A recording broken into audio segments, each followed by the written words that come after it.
Good evening. I'd like to welcome everyone to our August 16th, 2021 meeting of Pickens County Council. I want to thank everyone for being here with us tonight as we do the business of the county. Please remember, this is a business meeting. Please be respectful and civil as we go through the agenda tonight.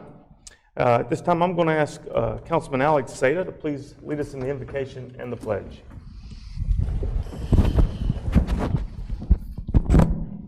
Heavenly Father, we know the greatest wisdom always comes from those who choose to follow, serve, and honor you. Be with each councilman as he exercises wisdom this evening.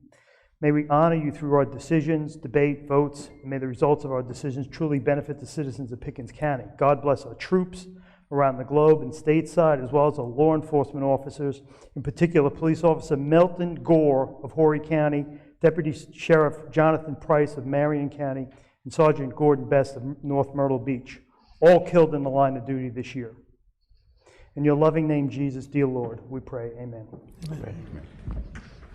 Now the Pledge of Allegiance. I pledge allegiance to the flag of the United States of America and to the republic for which it stands, one nation, under God, indivisible, with liberty and justice for all. Thank you. We'll now hold our public forum. Note that this forum is the public's opportunity to give feedback to council on they deem important. Madam Clerk, please call our first speaker.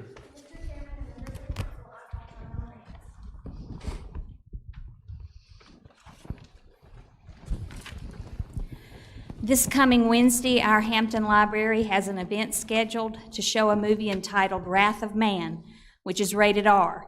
Most all of us probably have watched a rated R movie before at the theater or at home. I watched this movie because I was curious why our library was sponsoring a viewing of it. Silly me, thought it would have some socially redeeming value. It doesn't. I'm willing to bet hardly anyone here tonight has watched this movie. It has extreme gross violence, sex trafficking scenes, torture scenes, multiple violent robberies, multiple foul language usages with no positive role model characters at all, or no educational value. Unless, of course, the library is trying to teach the community how to rob, torture, use foul language, and sex traffic underage children.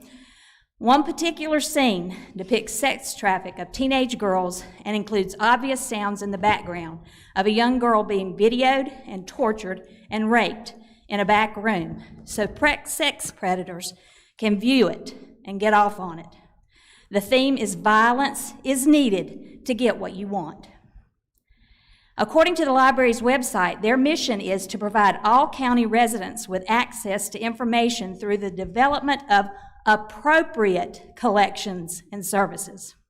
According to South Carolina law, Title IV, Chapter 9, Article 1, Section 4938, all county library systems established are deemed to be educational agencies. The Library Association magazine stated a library should reflect their community's needs. Does Pickens County need filthy movies? I think not. Advertising and enticing citizens to come view this filthy movie inside our library is against their mission and the purpose of their taxpayer educational funding. Our county is concerned about the Pickens County brand and painting our county in a positive light. So why is our library promoting citizens to come view such filth? People have the freedom to check out rated R movies and watch in the privacy of their own home or go to a theater. Why was this movie chosen? What criteria did they use to choose it? Who chose it? Did you know the library director doesn't ask the board for its approval for their events? It's clear the director of the library is not in touch with what the word appropriate means in the library mission. Councilman, do you agree that the library should promote viewing of filthy movies? This council needs to use whatever means you have to stop this. Wednesday matinees at the library should be showing appropriate educational value movies that uplift our community to higher moral standards. How about some John Wayne movies? Also, elected public servants need to stop calling citizens on social media who have you, Ms. different Raines. points of view dingle nuts and goof nuts Thank you, or Ms. Raines. clowns Thank you, or Ms. any Raines. other derogatory name. Thank you, Ms. Raines.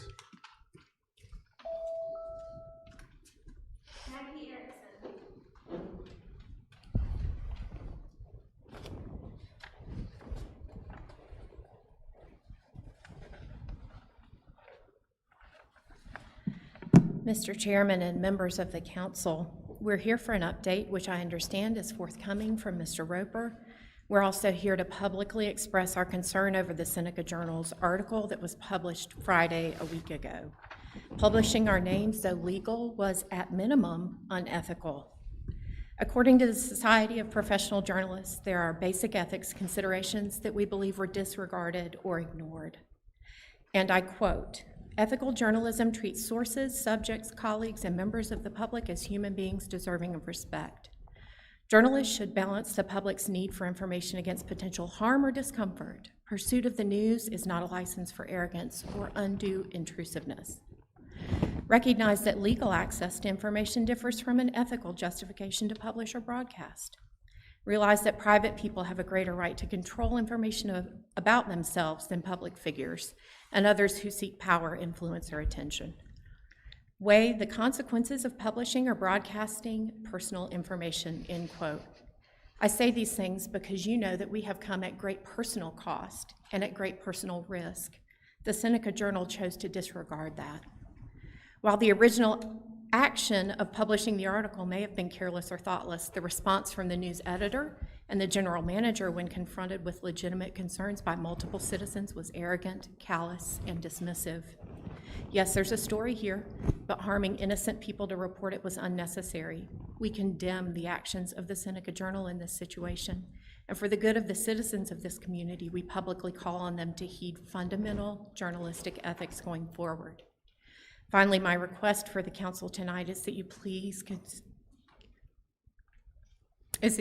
continue pursuing every lawful remedy and that you keep us informed of your progress. We are grateful for your service. Thank you. Thank you, Ms. Erickson.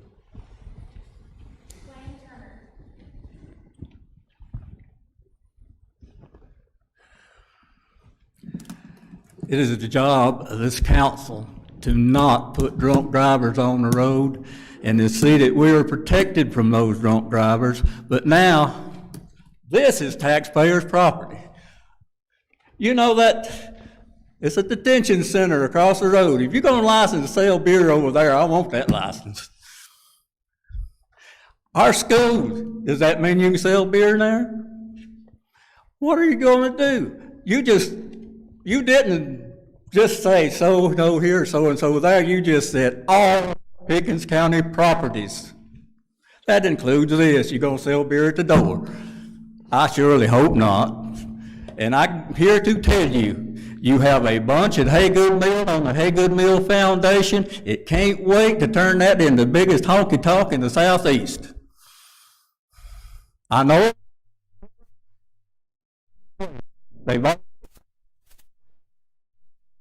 And all I ask you as council, it is your job to provide security, police, fire, secure our schools, make sure our roads are safe, and to provide the funds. I know you need to provide the funds, but selling a license to sell beer on county property, no, I don't think so. And I'd like to thank Alex Seada and Chris Byers for not voting for this travesty. Thank you. And it's not a moral issue, it is a safety. Thank you, Mr. Turner.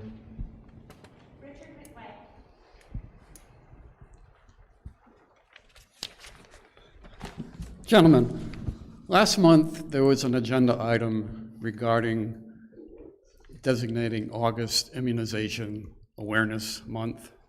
And there was some discussion amongst the members regarding whether that is something the council should do. And ultimately, it was determined that that's not something the council should do. And I agree that that's the proper track to take. That was nothing more than a pharmaceutical propaganda item, and I think the pharmaceutical industry does quite well with their own advertising.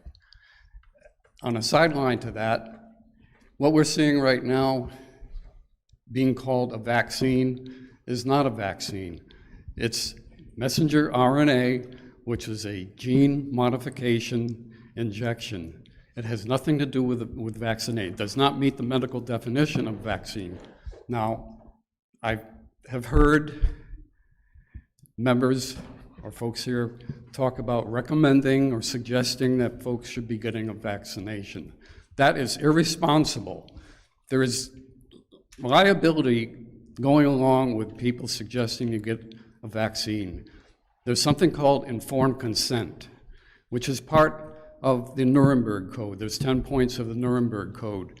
These guidelines need to be followed. We cannot be recommending something without the informed consent. And informed consent includes adverse events. The VARES, the Vaccine Adverse Event Reporting System, currently, as of the end of July, has reported over 12,000 vaccine-caused deaths, over 540,000 adverse events, and over 70,000 serious injuries just in the United States. In the European Union, the death toll is over 19,000 people. Now, for people to say that this vaccine, so-called vaccine, is safe and effective, I think the safe part of that is totally erroneous. It's a lie. The other thing is, I can foresee down the road here, somebody is going to suggest that we all have to start wearing masks again. There is hardly any randomized controlled trials anywhere that points to masks being effective. It's particle size, which is much smaller for the virus particle than the weave in the mask. All the studies, there's hardly any difference between the controlled people who don't wear a mask and those that do wear a mask. I wish people would do your research, and before any decision like that is made, that you take these things into consideration. The last part of our Pledge of Allegiance is liberty and justice for all. Keep the liberty part in mind. Thank you. Mr. Chairman and members of council, this concludes the public forum. Thank you so much. This time, item number 3 on our agenda is approval of minutes. You've all had the opportunity to look over the July 12, 2021 minutes and the July 26, 2021 special called meeting minutes. I ask for a motion and a second for these minutes. So moved. I have a motion by Councilman Feimster. Do I have a second? Second. Second by Vice Chairman Costner. Any discussion over the minutes? Mr. Chairman, Mr. Sato. the meeting of July 12th, on page 5, the second vaccine vote on Mr. Wilson's amendment to strike the flu vaccine and pass the vaccine resolution. The minutes state that Costner, Feimster, and Whitehurst voted no. That's incorrect. Costner, Sada, and Whitehurst voted no. Megan, do you agree with that correction? Okay. So I'd like to make an amendment to modify that, and correct the minutes. Second. Okay. Any discussion over that amendment? All those in favor of that amendment? Councilman Whitehurst. I was not here for the 26th meeting, so I will abstain from the vote. Okay, noted. Any other discussion over the minutes? All those in favor, please signify by raising your hand. Opposed? All right. Item number 4 on tonight's agenda is the administrator's report. I'd like to recognize Mr. Roper, our administrator, to get his report at this time.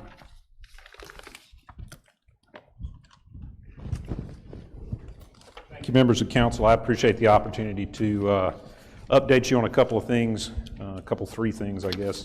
The first one is apropos given the citizens' comments just moments ago, just to update you where we are in Pickens County. I guess the most important thing to look at is the entire state here on COVID numbers is what DHEC is characterizing as a high incident rate.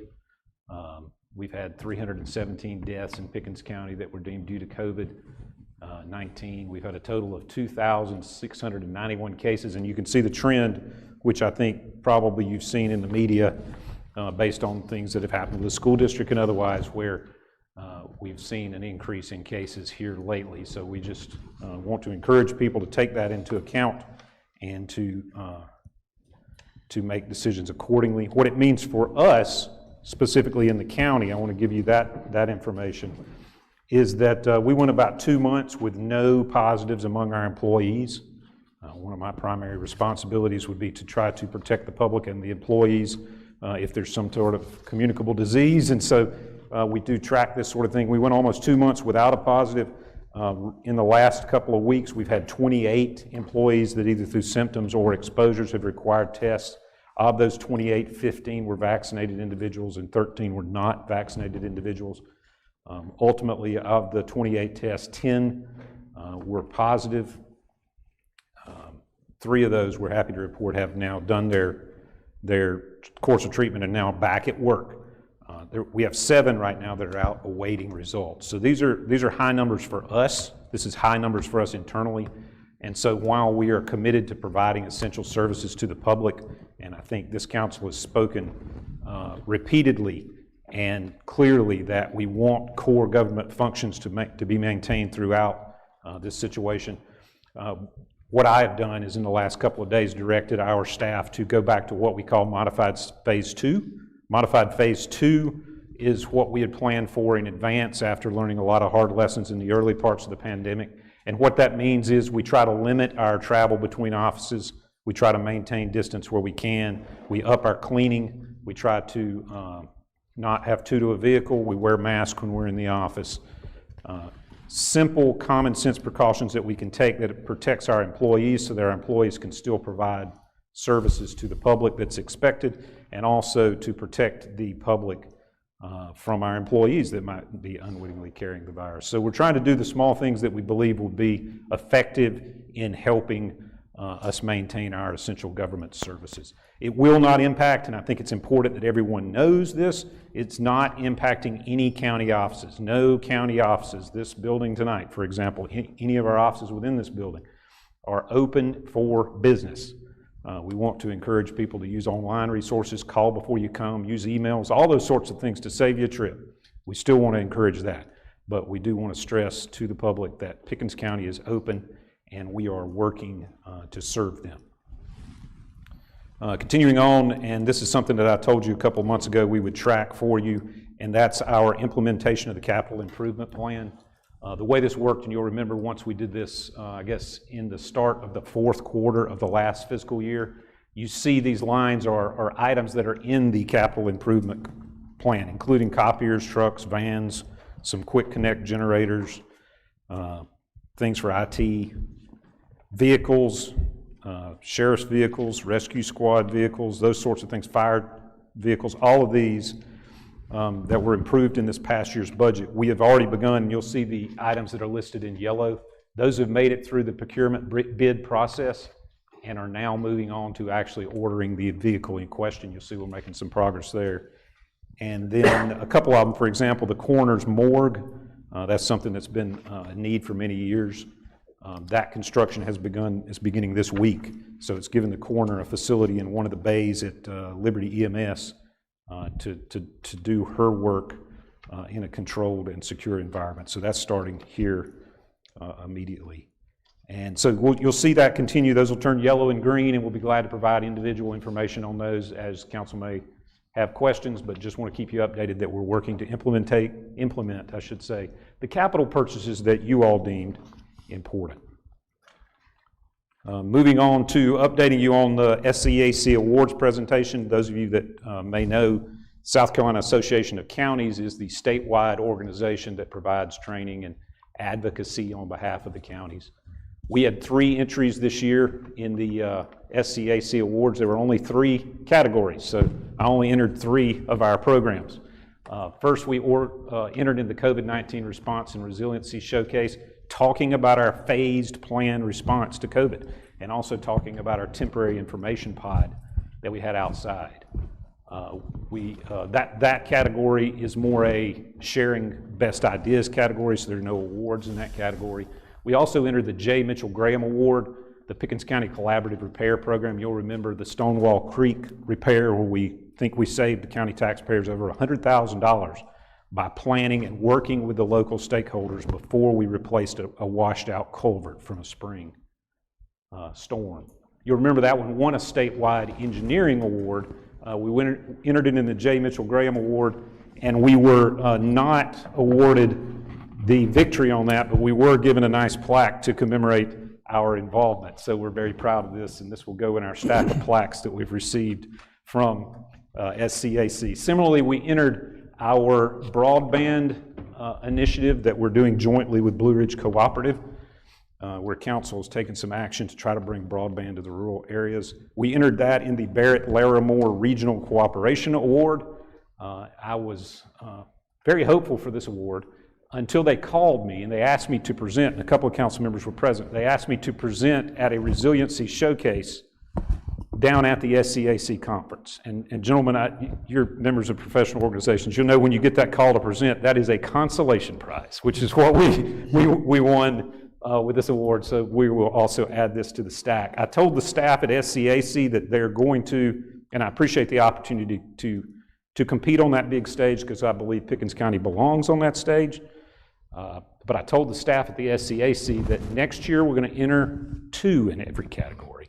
I'm going to Shawshank Redemption these guys until they give us an award, is my plan. But anyway, I appreciate y'all's opportunity to go down there and compete on that, and I'm proud of our staff for bringing innovative ideas to bear on a statewide level. One thing that's coming up that I'd like to talk to y'all about is, you may have seen the news media coverage of the Greenville County Square being renovated. DMV Family Court prepare to move. You'll see the Greenville News story there. We were contacted by DHEC saying that the EMS inspector that is normally based at County Square in Greenville needs temporary office space. Unless there's some objection, and please call me if you have some objection, we're going to provide that space to the EMS inspector out at our EMS offices on Walhalla Highway. Seems like a good way to be cooperative with DHEC, which of course we want to do. So think about that. If you have any concerns, please call me. Otherwise, we'll provide that office space temporarily. Wanted to update you on our solid waste progress. You will see the shredder. I know there was a lot of questions about the shredder that council authorized to purchase this year. You see it in operation there. Basically, this track hoe dumps C&D waste into that shredder. It shreds it, and then it goes into a truck to be transported. That's another view of its operation. The shredder's in place. It's been running for a little over a month now, and we've got some numbers. We've got some preliminary numbers on how that's working. And I'll talk about this picture in just a second. But basically, under our old system without the shredder, over a 3-week period, we were able to take 405 tons of C&D waste to Twin Chimneys, truck 405 tons. That was on 45 trips, getting about 9 tons of C&D waste per trailer. All right, so the old way, 45 trips, 9 tons. Using the shredder, which now particleizes all this C&D waste and removes the metal, we took 53 trips because we're able to process it more efficiently. We were able to get 20 tons in a trailer, more than double the capacity. And we were able to take 1,060 tons of C&D waste. So this is more than doubling our efficiency. Not only is it doing that, it's removing all the metal. And in that 3-week period, we removed 132 tons of metal. That's 2 bundles of metal sitting there in our metal sort area that we're removing and not paying to haul to Greenville and dump in that landfill. Instead, we're putting it there, and we're going to be able to sell that, because metal is actually a commodity we get money for on the market. So we'll get more data as time goes by on how much we're able to make back. But the story for right now is it's operating as we'd hoped it would. It's more than doubled our efficiency, It's allowing us to take more loads with more than twice the weight in them. As a matter of fact, we've got some evidence that Twin Chimneys might be using the C&D ground up that we're delivering to them as cover on their different layers that they put down. So we're going to talk to Twin Chimneys about if they want us to continue that, can they make it worth our while? So we'll talk to them about negotiating our rate. But I wanted to report back to y'all, since you took staff's recommendations on that, I wanted to report on how it's progressing. Similarly, the sort facility, which council authorized, which gives us a lot of room to move around up there, to store different types of C&D, to also divert people from the transfer station when the transfer station might be occupied, to speed up the private companies coming in and out, and giving us some excess capacity to make decisions not based on quickness, but make decisions based on, what do we need to sell now, what do we need to sort now. That's going really well. Staff is enjoying having that facility. You can see a couple other pictures of the blue roll-offs there at the sort facility being used by private industry as they come in, and being used by our staff as well. So good information there. We feel really good and positive about the steps we're taking in that regard. Continue to bring you back data over the next couple of months and see where the next weak link might be in our process. But thank you for that.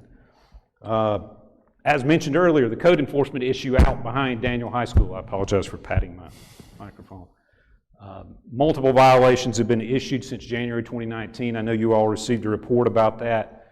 Many of the citizens in that area have been consistent with their complaints. They've been professional with their complaints. They have sought to be, in many cases, as was referenced tonight, private in the way they did this, and allow county folks to do what county's job is without having to be in the forefront. And we've tried to respect that. Certainly want to continue respecting that, and we thank y'all for the way you handled it. We have issued multiple violations, as I said, going all the way back to January of last year, or January 2019. The latest violations we have issued were in mid-July. What we've done since then is engage the county attorney to look for other ways to try to alleviate this problem. And you'll see that's an aerial view of the problem. This is not some imagined issue. This is a real code issue. So what's happened each time we've cited the person occupying the property, they've gone into the magistrate and requested a jury trial. But the county attorney stepped in, and I'm very thankful for his work. He's done a couple things. One is investigating the probate court process where this property is currently being sorted out. So the actual property owner is deceased. This is a member of the family that's doing this. And so we're looking if there's avenues through the will and that might allow us to get this process going. The will that's on file, it's a public will, says the property is supposed to be sold. So we're looking to see what we can do to help with that. And in that regard, one thing that Mr. Hendricks, the county attorney, has done is this past week he filed a motion to consolidate and a motion for a speedy trial, basically asking the magistrate to put all of these trials together. Let's hear them at one time, and let's do that as soon as possible.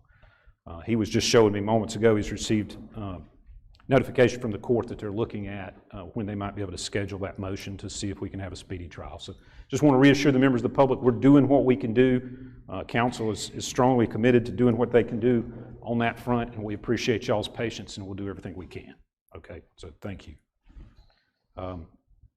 The other thing along that lines, I've delivered to you today in your packets, or that you may have gotten them last week, the recommendations that came about as a result of our community development staff holding some collaborative meetings with the sheriff's office, with the fire departments, with the county attorney, trying to see how we can improve our codes. How can we improve our codes on litter? How can we improve our codes on noise? How can we improve our codes on property condition?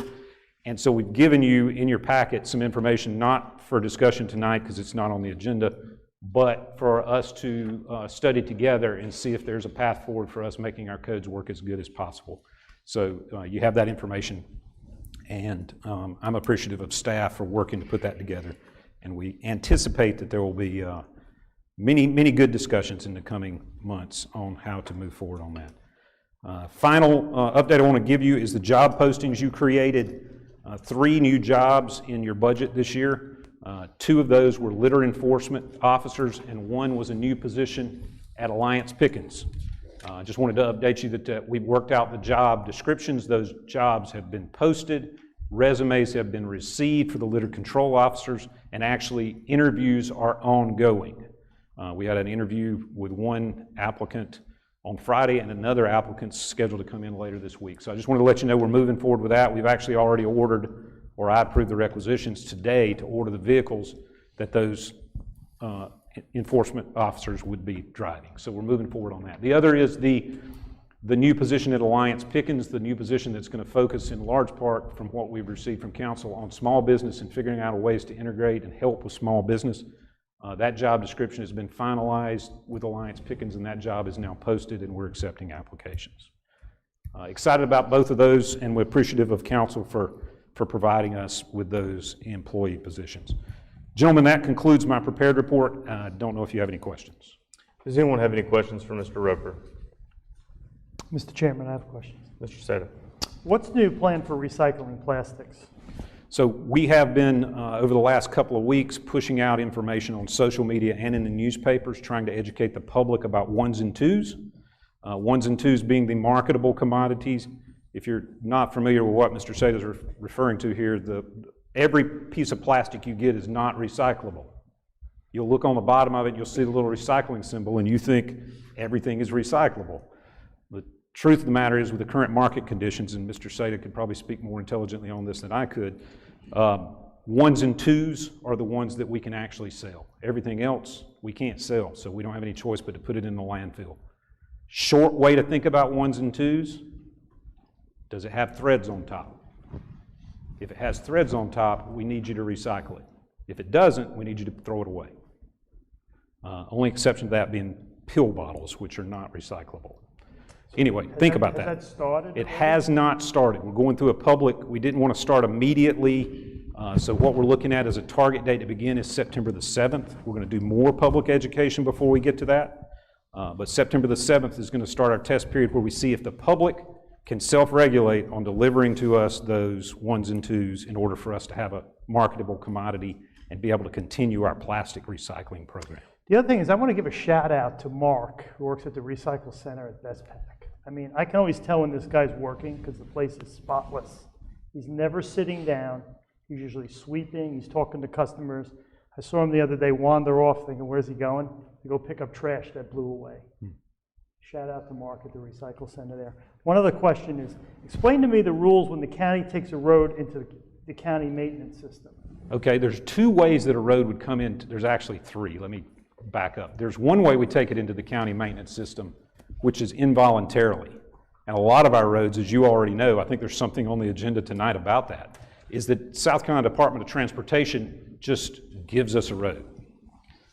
A lot of our roads were devolved, is the term. They were devolved upon us by SCDOT. That's a frustrating situation because a lot of those roads won't have standards that we would accept, which brings me to the second way that a road can be accepted in the county road system, which is a county ordinance that says if it's built to certain specs, if the engineer inspects it and gives it the thumbs up, if it's a valid, good subdivision or local road, we can accept it that way, provided that staff makes that determination. So is that a new road? That's an existing road? That's a new road. How about an existing road? An existing road, many of those we either have, as I said, devolved by SCDOT, but in a lot of instances we will have roads that have just come to us by prescription.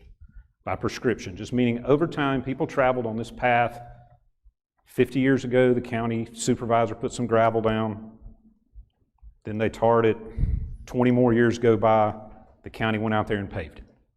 In a lot of those circumstances, we don't have rights of ways on record. We just got the right to keep that pavement maintained. So that road may not be up to spec. No. Okay. But we just kind of adopted it. We ended, actions. that's right, through actions. That's exactly the right way to put it. We adopted it through actions. There's nothing new on the books that we have obtained in that manner or way. When I say new, within the last 5 to 7 years. Yeah, good time period, last 5 years. The previous county administrator and myself have tried to be very diligent with not going onto these roads and doing work that might suggest that it's a county road. I'm sure they were before, but that's just the time period I could speak to, the last 5 years. Yeah, because basically what happens is a developer way back then would put in a subdivision. The road would not be up to specs, it'd be real narrow or something like that, but the road would be fine because it was new. And then when the road goes bad over 20 years, the homeowners are stuck with this road. They come to the county and say, will you accept that road? Well, that road isn't up to any standard or close to what we would accept. Plus, we don't have the money to pave what we have now. So there's always like, no, we haven't accepted those in the last 5 years now, right? When did we suspend the minimum maintenance program? 2017. It's been a couple of years at least. I think it was 2017 I read. Yeah, that we suspended the minimum maintenance. And it's good that you bring that up because that's not a way that a road comes into our formal road system. It's the way that a road is maintained by the county to just keep it at a minimum standard. So it's scraping it, it's putting down gravel. It's a road that, for whatever reason, has just sprung up over time, and we've come up with a way of basically scraping and graveling, sometimes tar and graveling those roads. Minimum maintenance. And it's frustrating because a lot of the people on those minimum maintenance roads, and I think this is why council suspended the program temporarily until funding was figured out. A lot of those homeowners think, well, the county's taking care of this road now, and their expectation is it's going to become a white line, 2-lane road, and that's not what the minimum maintenance program is. Any other questions for Mr. Roper? Just a clarification on the agenda. Repurposing the old jail, we were going to have Mr. Moss talk during your time, but we now got that as a Mark 13. Just so, Mr. Moss, you know that. You'll come up in time. I just want to clarify that so he doesn't think that, because I was under the impression we were doing it during then, and I saw this and I don't know if you did. Gotcha. Any other questions for Mr. Roper? Mr. Roper, I want to ask, with the recent spike in COVID cases and what we've learned over the last year, and the recent school district decision that affects a lot of us, not all of us, some of us don't have kids in K through 12 school anymore. He's at you. I'm looking right at you, yeah. What I know, Mr. Pickens as well, but not so long ago, Councilman Whitehurst was right there in the same boat with me. Saying that, what have we done? How are we trying to help accommodate? I know that it puts a burden on our team here at the county. It is important that we keep government functioning. So how are you addressing that? So we've tried to build in, and I referenced that, I guess, obliquely in talking about Phase 2 modified. Phase 2 modified means something to our department heads that it might not mean to the public, and that is flex your staff if you need to. If you need to have one person working at home and one person in the office. If a person can effectively do their duties remotely, we have laptops that we are issued some today, so that they can do their work remotely, and also so we can stay separate. Childcare is a huge issue. For example, my own assistant, who you all have come to learn is very, very important to my efficient operation, she found out along with the rest of us Friday that she wasn't going to be able to come into the office on Monday. Now, she did once her husband came home this afternoon. She came on in, which I didn't expect she would do, but it creates problems, but we're trying to anticipate those. We have a plan in place that allows for flexibility with our staff, taking into account childcare, taking into account needs for quarantines.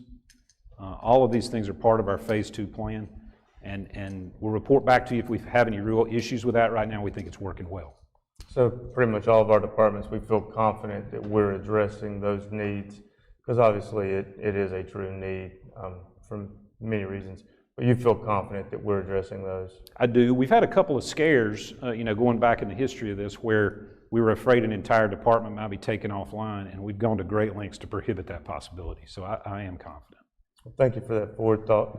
And I would like to encourage and urge everyone to, try to be as flexible as possible because of the quarantine, the child care. I mean, that's huge, like you said. So thank you. Thank you for that.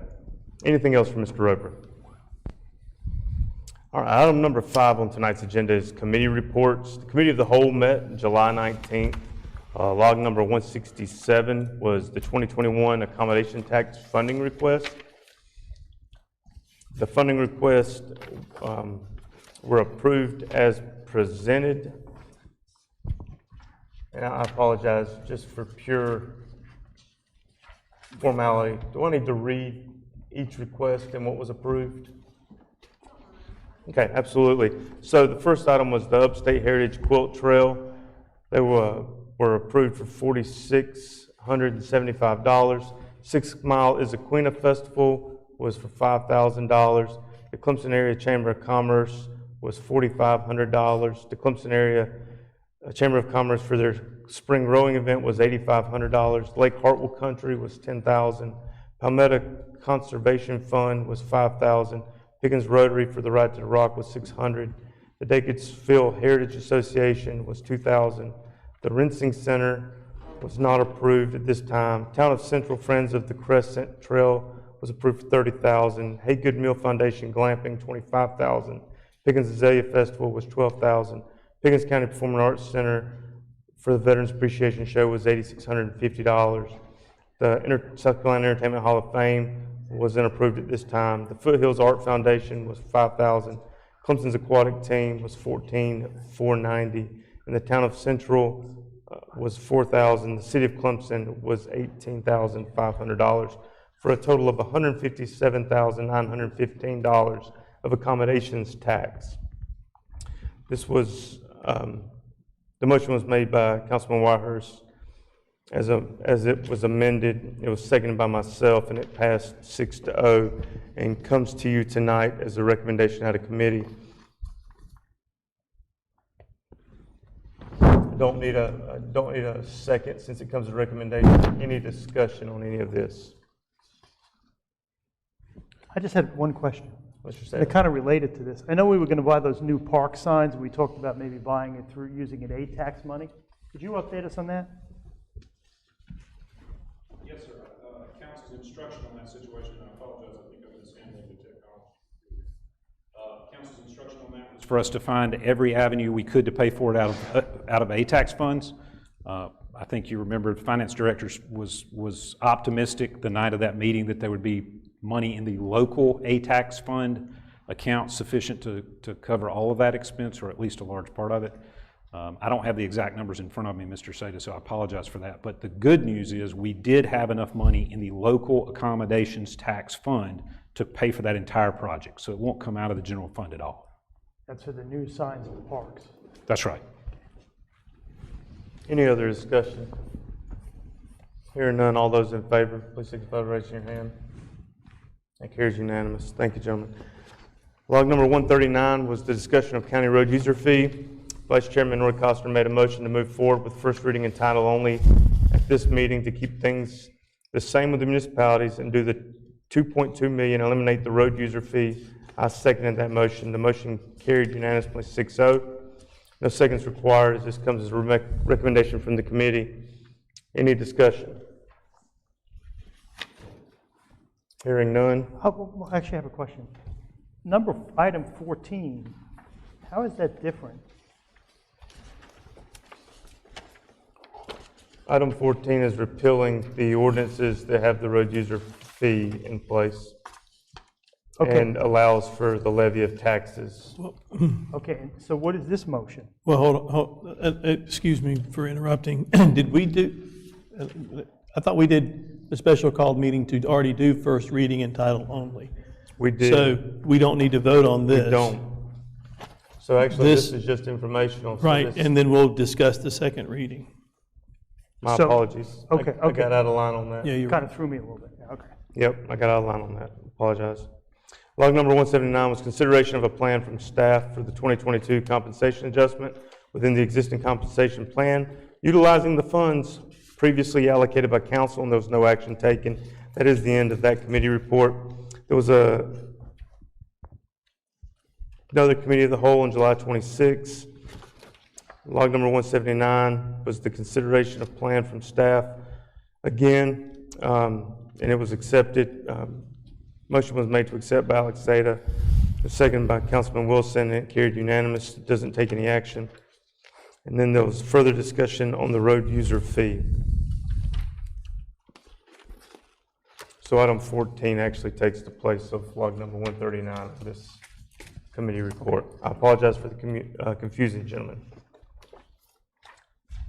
Item number 6 is council correspondence. The committee of the whole meeting will be on Monday, August 30th at 6 o'clock in the main conference room of the admin building. This is a date adjustment. We moved it out 1 week. So just keep in mind that is August 30th. Non-essential county offices will be closed on Monday, September the 6th in observance of the Labor Day holiday. Our next council meeting will be on Monday, September 13th at 6:30 here in council chambers. Boards and commissions, there's an informational table set up in the lobby with more information about current vacancies and upcoming openings on the Pickens County Board and Commissions. If you're interested in serving on a board or commission, please stop by the table or please see the clerk to council, Ms. Nations, for more information. If you're on YouTube, online, please reach out either via phone or email to Ms. Nations for more information about our board and commission openings. Is there any other correspondence that need to be announced at this time? Hearing none. Item number 7 on our tonight's agenda is motion period new business. We're now to our motion period time. Does any member have any motions to make? Yeah, I'd like to make a motion to add to this night's agenda a discussion about the library matinee meetings on Wednesday. I think it's something we need to talk about since it is taxpayer money going. I have a motion to discuss, to add to tonight's agenda, discussion of library matinees. Do I have a second? I'll second that. Second by Councilman Feimster. Any discussion over that? Where's it going to be added in the agenda? The last item. At the end, right before executive session. Any other discussion? All those in favor, please signify by raising your hand. And that is unanimous. So that will be added to tonight's agenda. Any other new business? I would like to add one thing to the agenda, and I want a lawyer opinion on this. Is we've negotiated a memo of understanding with the Haygood Mill, and we're actually renegotiating that now, my understanding. I want to just chat with that amongst the board in executive session since it's a contract. But would we be able to add that to executive session tonight? You can make a motion that has to have unanimous consent to move to executive session since it's not on the agenda. So I'm going to make a motion to do that. So your motion is to add legal matters regarding Haygood Mill to executive session tonight? Yes. So I have a motion by Councilman Seda to add legal matters related to Haygood Mill to the executive session tonight. Do I have a second? Second. Second by Councilman Whitehurst. Any discussion? All those in favor, please signify by raising your hand. That is unanimous. Any other motions or new business? I'd like to make a motion that we add an ordinance, first reading entirely only tonight, to call for a referendum regarding Sunday alcohol sales in Pickens County, and for this to be added to the committee log as well. I'll second for discussion. So I have a motion second by Vice Chairman Costner. Any discussion? What is it? It's a ordinance, in first reading entirely only, to call for a referendum regarding Sunday alcohol sales in Pickens County. And this is just putting it on the agenda. The agenda for tonight, Yes, sir. and this would be number item what? After, that would be Library? after library. Yeah, I'll put it on the agenda, just to talk about it. Any other discussion?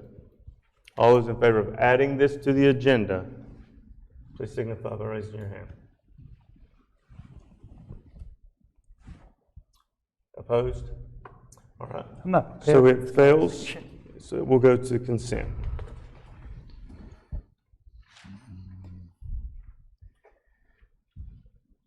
All right. So, hold on a second. So, you need a unanimous vote to add it to the agenda. It wasn't Absolutely. unanimous, so what happens to it now? It goes Goes to to consent. committee, Goes goes to to committee. consent, and then goes to committee. Yes, sir. It was going to end up in committee anyway. Yes, sir. We just took a shortcut, which is probably just as well. Absolutely. Any other motion period new business tonight? Hearing none, we'll move to item number 8 on tonight's agenda. That's consideration of a resolution 2021-19 recognizing September 2021 as National Suicide Prevention Month in Pickens County. I ask for a motion and second to consider Resolution 2021-19. Motion. Second. Motion by Vice Chairman, second by Councilman Feimster. Any discussion over this resolution? I think we should do everything we can to prevent suicides. Mr. Chairman, I don't know if you're going to read the whole thing or not, but I think the important thing in here is Pickens County, we had the highest combined 5-year suicide rate for 100,000 population from 2013 to 2017. So it has been, and then it goes even more with the second highest from 2014 to 2018. This is one of those things that it has touched so many people's lives, whether you're in Liberty or Pickens or Easley, it doesn't matter. And it's unfortunately a permanent choice for a temporary problem. I agree, 100%. Ms. Varney has done wonderful work with crisis intercept mapping, and the county has made huge strides, but we have a long way to go. And I think this is just an opportunity for us to recognize the issue is real and it needs to be addressed. Any other discussion? All those in favor, please signify by raising your hand. That's unanimous. Thank you, gentlemen. Item 9 on tonight's agenda is consideration of Resolution 2021-20 requesting that the state of South Carolina assume maintenance responsibilities for all roads for which they were responsible for bringing into the road system. Do I have a motion and a second? Motion. Do I have a second? A second. Second by Councilman Whitehurst. Discussion. I'd like to read it if I could. A resolution requesting that the state of South Carolina assume maintenance responsibility for all roads for which they were responsible for bringing into the road system, whereas historically the state of South Carolina has constructed and or accepted public roads into the state highway system, and whereas from time to time, without consultation from Pickens County, the state of South Carolina has devolved many of these roads upon the county, shifting the maintenance responsibilities and expenses for such roads onto the county and its taxpaying citizens, and whereas the state of South Carolina has failed to provide an adequate funding mechanism sufficient to maintain these roads and has instead passed on to the county an unfunded mandate to maintain these roads, and whereas the current system for funding the maintenance of our county roads is not sustainable using available local resources. Now, therefore, be it resolved by the Pickens County Council that we hereby request that the state of South Carolina assume maintenance responsibility for the roads it has established and or accepted into the county road system, or, in the alternative, provide adequate funding to maintain these roads in a sustainable manner. That is the resolution before you tonight. Any discussion? Just curious, how many miles are we talking about? I don't have that data in front of me, although that data exists. We have that data at Roads and Bridges, but we're talking about hundreds of miles, not thousands, but hundreds. My best guesstimation is a little over, it's between 400 and 500. And we know they're not going to do this. We do. This is just a, Point of privilege. Point of privilege. Shouldn't we have a second and then a vote before we have discussion? we did. Yeah, we had a, On had a the second. front end? Oh, I got you. I'm sorry. So we're in Yep. discussion period. Okay. I wanted to read it until I had I a read it. motion second. Fair enough. Any other discussion? So we're just basically making a request Absolutely. on deaf ears. But If you it don't needs ask, to get said. It I needs to agree. be said. it's politics, right? You don't get anything unless you push. It'd be nice to know how many miles and put that in there.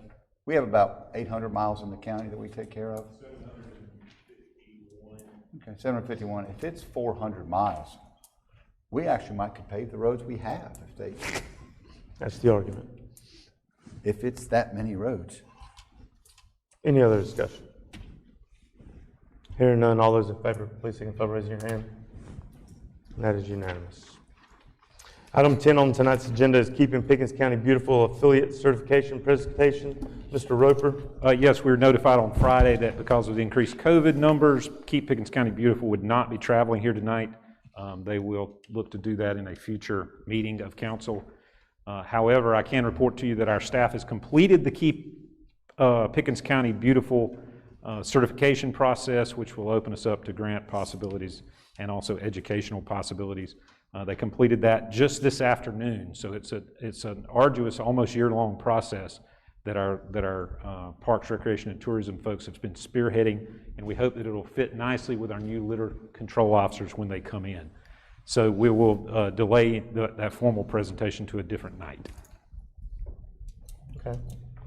Thank you for that. Item number 11 on tonight's agenda, United Way of Pickens County Volunteer of the Year Award. Yes, sir, Mr. Chairman. We anticipated having Linda Schonar with the United Way of Pickens County here tonight, but she sent a written statement in lieu of appearing tonight for the similar COVID concern. So I'll just read what she wrote for us. She says, each year, United Way of Pickens County selects one individual to receive the Volunteer of the Year Award. It is awarded to someone who goes above and beyond to serve our community through volunteerism. This year, as we contemplated who the recipient might be, it wasn't a single individual that came to mind, but the Pickens County administration as a whole. It is our honor and privilege at the United Way of Pickens County to present the Volunteer of the Year Award to each individual at the Pickens County administration who committed their time, talents, and resources to our communities during such challenging and unprecedented times. When the pandemic first hit, United Way hosted several community-wide virtual calls with nonprofits and government representatives. At any time that an agency expressed a need, the Pickens County administration would volunteer to fill that need. Pickens County became an extension of the United Way of Pickens County and the nonprofit network from all across our county. Pickens County volunteers took initiative in identifying ways they could help, going above and beyond the call of duty. They eagerly offered their time, as well as their expertise, and resources such as county vehicles and equipment to make sure the most vulnerable in our community continue to receive the services they need. Everything was closed except for essential services. Pickens County was truly one of the only resources we had to fill the immediate needs during the early days of COVID. Employees responded to the crisis and stepped outside of their normal scope of duties and their comfort zones to do whatever was needed. Their willingness allowed us to work as one unit countywide and collaboratively. There was nothing they wouldn't do. Anything we asked of them, they did it. They kept people safe, they kept people fed, and we are incredibly grateful for each and every Pickens County employee who volunteered.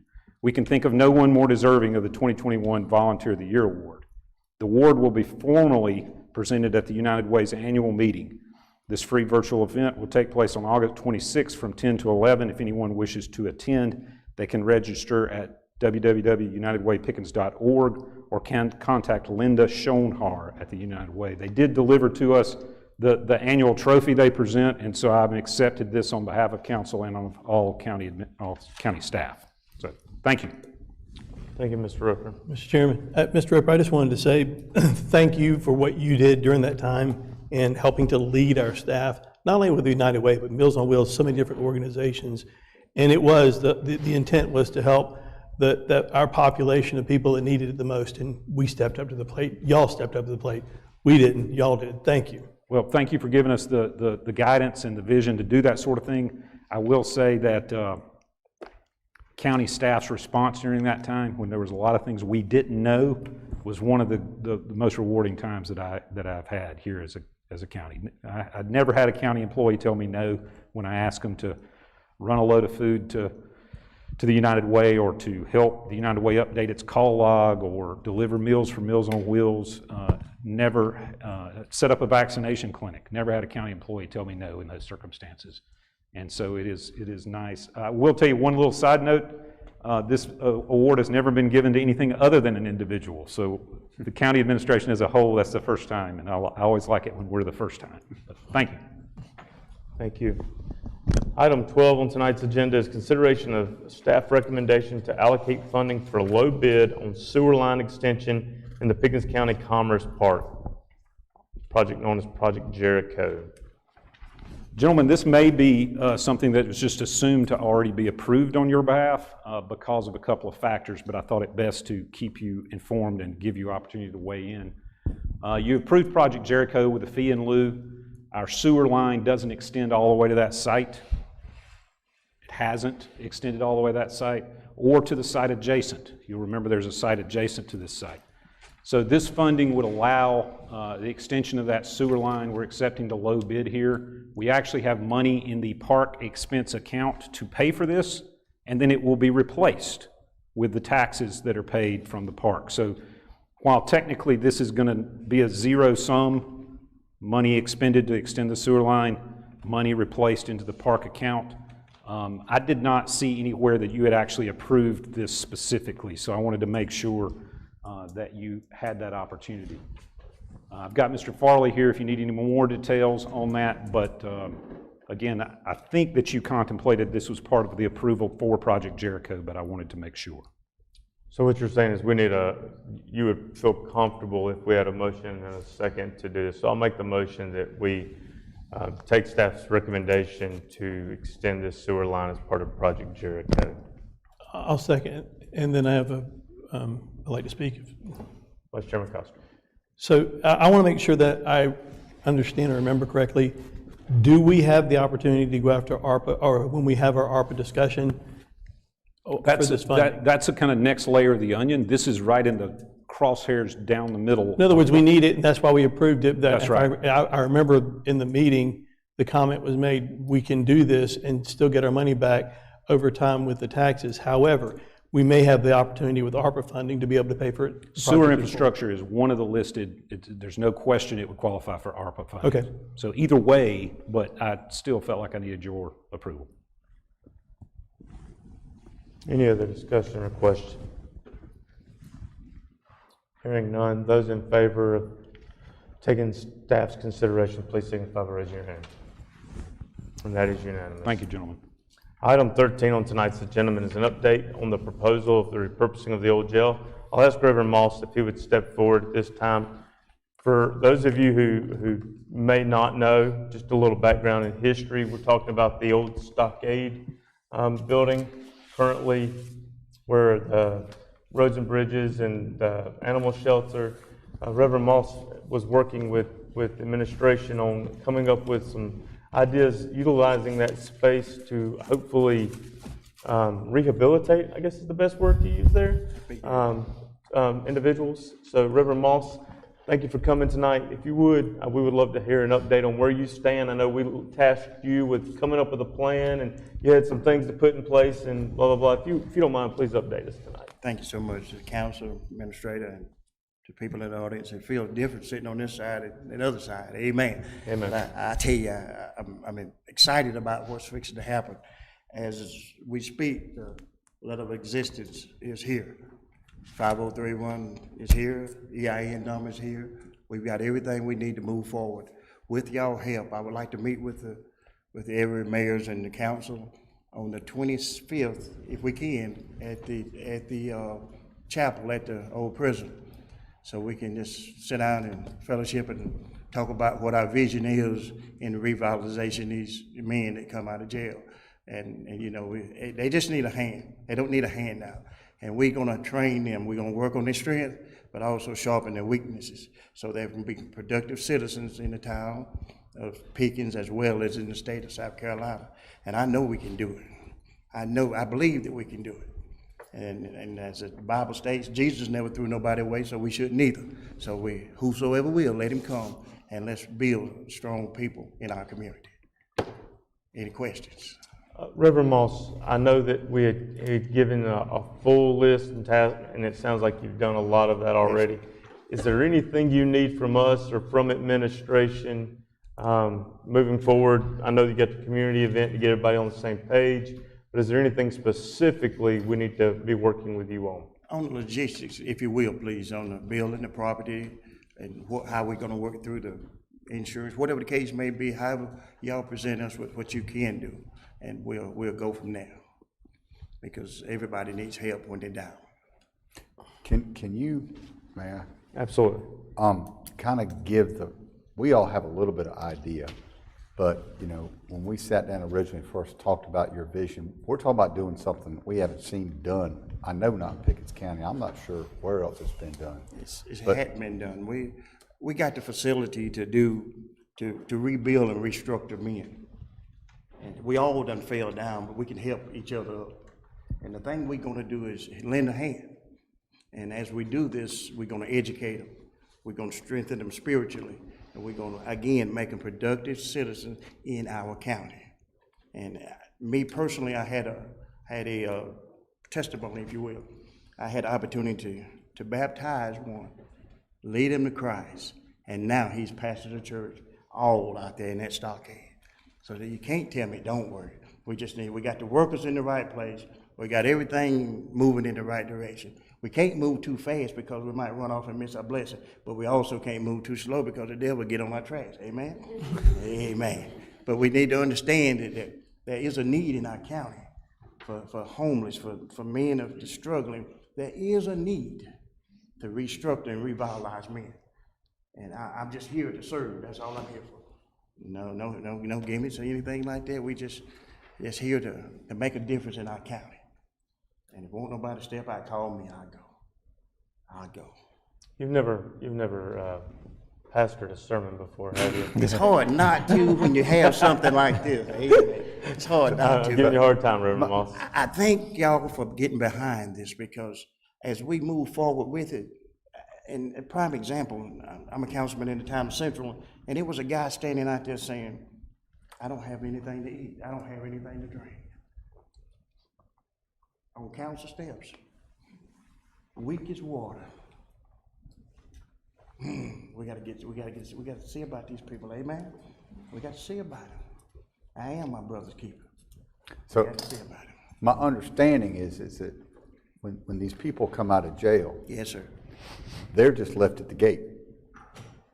They may not have a place to go, a family, a bed to sleep, and everything directs them back to where they came from. Right. And the idea of this project is to have a place they can go, is that step between jail and then getting back into society.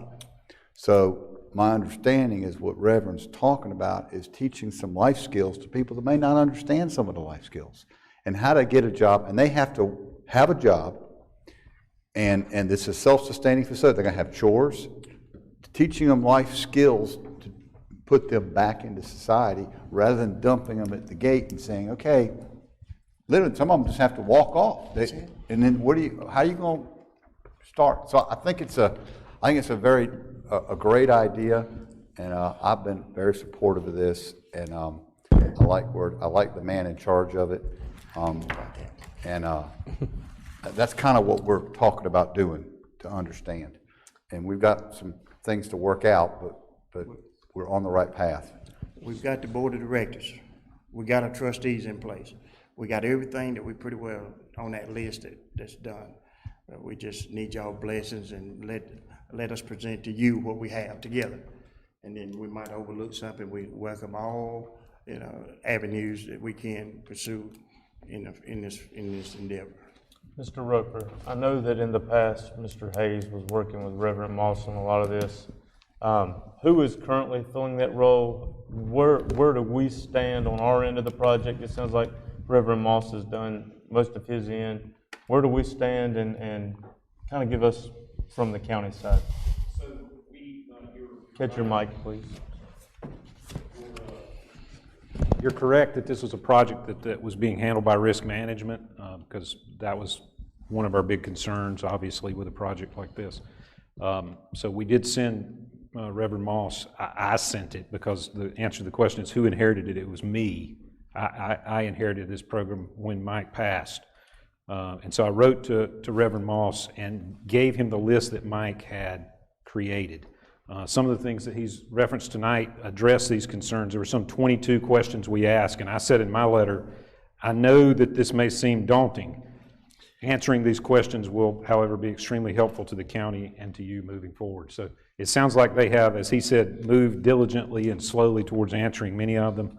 I think the next step for us would be to sit down with him on the 25th as he proposes and see what still remains to be addressed on the concerns list. Okay. Any questions for Reverend Moss?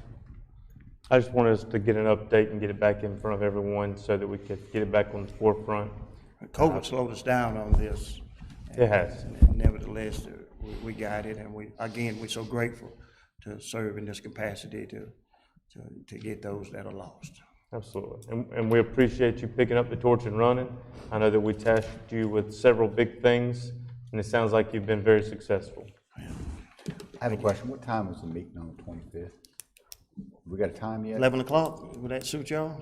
And that way you can get back to your ball game. Amen, I understand. We won't be no more than an hour, 15 minutes. 3 hours at the longest. No, if we do that, we're gonna have some grits. 3 hour and tour. roses. Amen. Thank you, Reverend Moss. Thank y'all so much, and again, we bid y'all Godspeed. Amen. What day was that? The 20th. All right, item number 14 on tonight's agenda is second reading of ordinance number 602, repealing ordinances 295, 332, 365, 373, the road user fee ordinances, and amending ordinance number 599, the fiscal year 22 budget ordinance, so as to provide for a levy of taxes to offset the loss of revenue from the repeal of the said road user fee ordinances and matters related thereto. Do I have a motion and a second? Motion. I have a motion by Vice Chairman Costner. Do I have a second? I'll second it. Second by Councilman Feimster. Discussion. I have a question. Councilman Myers. We passed an ordinance a couple of years ago where we gave the roads inside the cities to the cities. Y'all remember that? But it's come to my understanding that we actually never deeded those roads over. Okay? And it's also come to my understanding that we have roads that may extend outside the city into the county. And I'm just kind of confused on why we didn't. If we did it at the city, I mean, they have county roads. Right, You see the line. right. I'm just curious as to why the roads aren't deeded over and why we extended them into the county. Well, so there's an answer to those two questions, but there's separate answers. The ordinance that you passed authorized the execution of an intergovernmental agreement, so basically a contract between us and the municipalities. And the contracts had certain requirements. We would pay a certain amount per road mile of their roads within the system. But we had a confusing situation where, as you referenced, there were many county-maintained roads within the municipalities. Now, I said county-maintained roads. Many of these roads, the vast majority of these roads, we didn't have a deed for. Okay, so it's something that we couldn't say where the boundaries were. We had the maintenance responsibility for that road. So we didn't have something we could deed. What we could do is contract for the maintenance responsibility. And that's reflected in the intergovernmental agreement that that's what we did. There's another component to that too, which is, if you'll remember, the county went 3 years without spending any money in the road maintenance account. And it's because we did not agree with the cities on how to divide that money. So until we could reach the agreement, we stuck everything to the side. It was not possible in this agreement at the time to get them to agree to accept it deeded. That was not the agreement. The agreement was they accepted the road maintenance responsibilities within their city limits. So what you see in the document is what was possible to obtain. So why wouldn't they take the deeded roads? Because we could create a deed. We could, I but it mean, would to have, say that's not a deed is we can create a deed. you could create one. It would create an issue as to what private property were you taking. Like if you tell the guy we're deeding it to the town of Central and he's like, well, that ain't yours. You know, it would create an issue there. But the bigger issue is it would have blown up the deal. They didn't want that. They didn't want that. So what is in the document is the language that we could get, which is that they accept the maintenance responsibility, that we update the county road system list to reflect inside the city limits is theirs, outside the city limits is ours. Which brings me to question two. Question two you asked was, how did we end up with the roads extending outside the city limits? The document says once a year we get together with the cities and we determine how is this IGA, this intergovernmental agreement, working and how is it not working. And in that meeting, the first year after we had the agreement, the issue came up of E911 issues, of not going all the way to the next stop sign. So the city limits are here, but if you're dispatching, the E911 address is run to the next stop sign. It's also easier to say from a maintenance responsibility, okay, the intersection is 100 feet in or it's 100 feet out. So the cities were worried about that issue. The other issue they were worried about is, what about the roads that hopscotch in and out? How do we calculate those? What about the ones that hopscotch in and out, and they also hopscotch being centerline in and out? So each year, we invited the cities in and we talked about some of these specific issues. We put them up on the wall and we talked about where should we go with this road. And in some instances, for example, the city of Easley would say, look, we'll maintain it all the way up to there. Our city limit sign is here, but we'll maintain to there, so that you don't have to drive a tractor all the way across Easley to cut 100 feet of grass. So there was some give and take in it at that point. We've had some issues that we've had a harder time resolving with the IGA. And so what I was in the process of doing when the Supreme Court decision came out was talking to the cities about, okay, forget all of that. Bright line. The county ain't coming into your city to maintain your city streets. And you're not coming into the county to maintain our county roads. And we were looking at going back to that system. Let me ask you, before we had this thing last year where we allocated money for the cities to do that, let's go back a few years.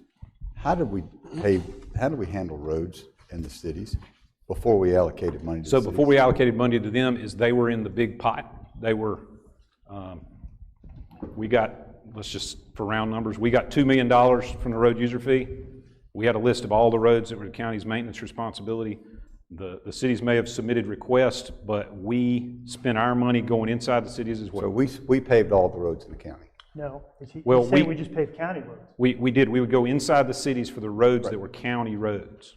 Right, but the city roads. County maintained roads. But how did the city take care of the roads that were, quote, the cities? Well, they had two choices. One is they could put in a request for either C funds, or they could try to get on our list, which I don't know that they ever successfully did that. That was part of the dispute. Or they could raise it themselves. They could come up with their own system. But they've never done that. I think some of them do spend money on paving. I don't have that data. I guess my point is that I think our idea originally was not a bad idea, okay? Because we were the only ones that could levy the fee. The fee. Okay? And we were trying to break it up and make it make sense so they would handle this, because there was always this question of a conflict of trying to figure out what to pave and what not to pave in this. Right. But it seems like that's really not changed. We're still having conflicts between what to do and what not to do, and where we're going to go, and inside of this, outside, and how many roads zigzag in and out, and this stop sign, and now that we are tasked with the sole responsibility for raising the funds for it. I have thought much on this in the last couple weeks, and I had one opinion that I'm actually contradicting myself a little bit on and looking in a different direction. Because it seems to be that since we're the only body that can raise the funds for this, I mean, we could have the cities, if we raise funds, we can only raise on all the houses in the county. We do a millage. That's right. Well, so we can't separate the people in the city from outside the city on a millage. We legally could, but that would involve setting up a special purpose tax district. It'd be a whole different system. It's a whole deal. So, Right. So if we raise money just for the county and just do the county portion, we'll have the people in the city paying for paving in the county. Okay? That's correct. But those same people in the county would not be paying for the paving in the city if the city were having to raise its own. That's right. Okay? So there's a conflict there. But at the same point, when we raise all the money and allocate it to them, which the other option was, we're still left with this problem where, well, where does this road end and where do we do this? And this, as you said, we've had several problems with it. And I'm starting to think that maybe that if the county has got the equipment, we're the ones doing the paving, why wouldn't the county just be responsible for all the roads like we used to be? It's just, I know you guys, this is off track to where we were, but it's a thought. Now, when you say all the roads, before we were only responsible for roads that the county owned. Right, but those We still. collected, hold on, we collected the $20, and then we paved only roads that the county owned. 4 years ago, there was this agreement, we're gonna collect the $20. We're gonna not only pay to pave county roads, but we're gonna pay to pave city roads too. That was added, and that's what I oppose. So, Mr. Sada, to go back even more historical, that $20 was shared amongst the municipalities. It was only stopped after there were certain council members that sat up here that didn't like the way the municipalities were spending it. So to go back even further, at one time, it was being spent in the municipalities as well. It was stopped, and then we did start it back. You're right about that. But you got to go back even further. Now, I don't think that's totally correct. I think they could apply for the county funds. Some of them were done by county dollars. Some of them were done by C funds. And you said some of them raised taxes. I'd like to know if they had or not. I'm thinking that maybe they applied like everybody else did to do it. I'm just trying to think of something that's more clean for everybody. And I honestly, I'm still contemplating, because I drove over here tonight and questioned myself again on it. I know that's not good. I'm supposed to be decisive. Vice Chairman. But I'm trying to truly think through this. Vice Chairman Costa. So I really see this as two different issues right now. And one of the issues is how are we going to work with the municipalities and how are we going to do that? Right now, state law is that we can't charge this road user fee. The Supreme Court's ruled. And so we don't have a mechanism at all on how we're going to collect equivalent to what we've been collecting in order to maintain the roads that we have. So to me, it's two different issues. To me, we've got to have this ordinance in place so that we have a mechanism to get the money. And then we've got the second thing to me is, what is that agreement going to look like with the cities? But that's. So I need legal clarification from our attorney. Will repealing these ordinances, 295, 332, 365, and 373 scrap the intergovernmental agreement? Yes. In Article 2 of the agreement, it talks about the term of the agreement. Section 3, it says that ends if the county expressly repeals Ordinance 295. Okay, so my next question, my follow-up question to the first, I actually know the answer to the first, but in this new ordinance that we have before us, is the intergovernmental agreement laid out yet? Is it laid out yet between us and the city of East? Anybody else? No. No, This would scrap the intergovernmental agreement and leave it fresh on the table. The intergovernmental agreement's gone. That's right. It's terminated. It ends. That's Now, my I will point. tell you that I have reached out to council and said we need to start working on that, but without guidance of council, we can't do that because you dictate how we handle this. That's what you're doing tonight in a very clear. I just want to make it clear that the actual ordinance at hand repeals everything and just allows us to collect road user fee replacement money is what the actual argument at hand. Now, how we spend it, how we split it, that's going to be a whole other intergovernmental agreement. Yes. Okay, I just, for clarity purpose. Yeah, I let wanted me just add one thing, okay? So basically what happened was, it was a $20 road fee. The Supreme Court found it to be illegal. So as of August 1st, we stopped collecting it. We used to bring in about $2.3 million a year from that fee. 1.7 went to the county. We allocated $600,000 for the city for their roads within the city. That agreement is now null and void as well. So what I'm trying to figure out... It will be. Well, yeah, it will be. Yeah. My point is, what I'm trying to figure out is, what are we voting on now? I mean, I have an idea what I want to do, but what is before us now? Just repeat that. That was the point I was trying to make, is the point I'm making is what we're voting on tonight, second reading of ordinance number 602, does away with all previous ordinances. It does away with the intergovernmental agreement and allows for the levy of taxes to offset the loss of revenue from the road user fee ordinance. So we're going to have to determine how much we're going to raise and where it's going to go. Okay, I support that. That's a step one. That is step one, and that's what this. So 3 this points does. again, one more time, just repeat with me. One is it's going to It's going to eliminate It'll repeal all other ordinances. 295 and such. It's going to repeal the IGA, Correct. and it's just going to say we're going to raise money through millage. Correct. We don't know how much yet. It Correct. says to offset the loss of revenue from the repeal. Oh, so is that 2.3 million? Is that how much it's going to raise? At this very moment, that is the minimum it raises, is enough to offset.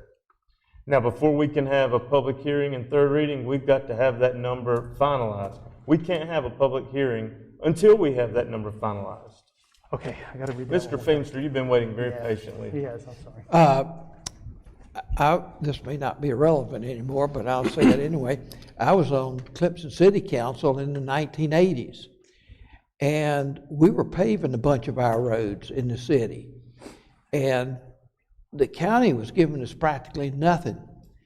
And we came to the county and got together, spent a day looking at what was going on, and actually looked at some of the county roads and realized that our roads were better than the county's, and that's the reason we weren't getting any more money from the county than we were, because we were taking care of it ourselves. Had you ever gotten money from the county? Do you remember? Yeah. Okay, I'm just But that was curious, because that's the real history, is you were back, I was That's curious. before the road user fee, though. It was from, the road user fee that came in the 90s, so after Yeah, this were you was ever in on the- council in the 90s? in Yeah, I was Clemson? on council from 85 to 92. But the road user fee was after 99. that. Yeah. The road user fee was after that. Right. But we were getting money, I'm not sure whether it's C funds or what it was that we were getting. Right, but I want to make it clear, because I don't want to muddy the waters. If we get to arguing and discussing an intergovernmental agreement, we're not actually discussing ordinance number 602. Ordinance 602 actually does away with all that and just says we're going to collect taxes to offset what the current road user fee is. There will have to be detailed discussion over that intergovernmental agreement and whether or not it exists. But before we can ever have that discussion, we have to be able to collect the taxes to offset. No, we're under the belief that the agreement is going away. Well, it does go away It if goes this away, passes. okay, because you're saying whether it exists or not. It won't exist after that vote. If we decide on a So new there's- one later, that's a whole nother story. But That's that's just- got nothing to do with this. Okay, agreed. So offsets the loss of revenue, so that's the 2.2 or 2.3 million dollars. Okay, that we can argue about later, I guess. Well, we have to argue about it before third reading and public hearing. So the question will be how we allocate that will be a discussion. A whole nother discussion. Is, Separate. are we going to go back in and do all the roads, or are we gonna allocate it by the city and let the city take care of their That's a roads? whole nother discussion. But if we collect the money, at least we can make a decision at that point as to which way we're gonna go. Is that what I'm hearing? Because after that point, when we collect the money, we're not saying we're giving it to anybody. Correct. There's no agreement. So we still have to think through this in more detail as we go But if forward. this doesn't pass, we have to come up with a new avenue to fund our roads. Right. Another new Yeah, avenue. another new avenue, okay. So if this is a step progress, I can see it's a step we have to take at this point. We haven't made those decisions yet on how to allocate that. So I can support where we're going until we figure out how that's gonna go. Any other, Mr. Wilson, I can tell you want to say something. I'm just curious, is it 2 carts, cart and a horse, 2 horses for the amount of money we're gonna raise and how we're gonna give it up? I mean, I can give you my opinion on it. I mean, Mr. Say. how I would vote. I mean, the $20 road fee raised $2.3 million. 1.7 went to the county, 600,000 went to the cities.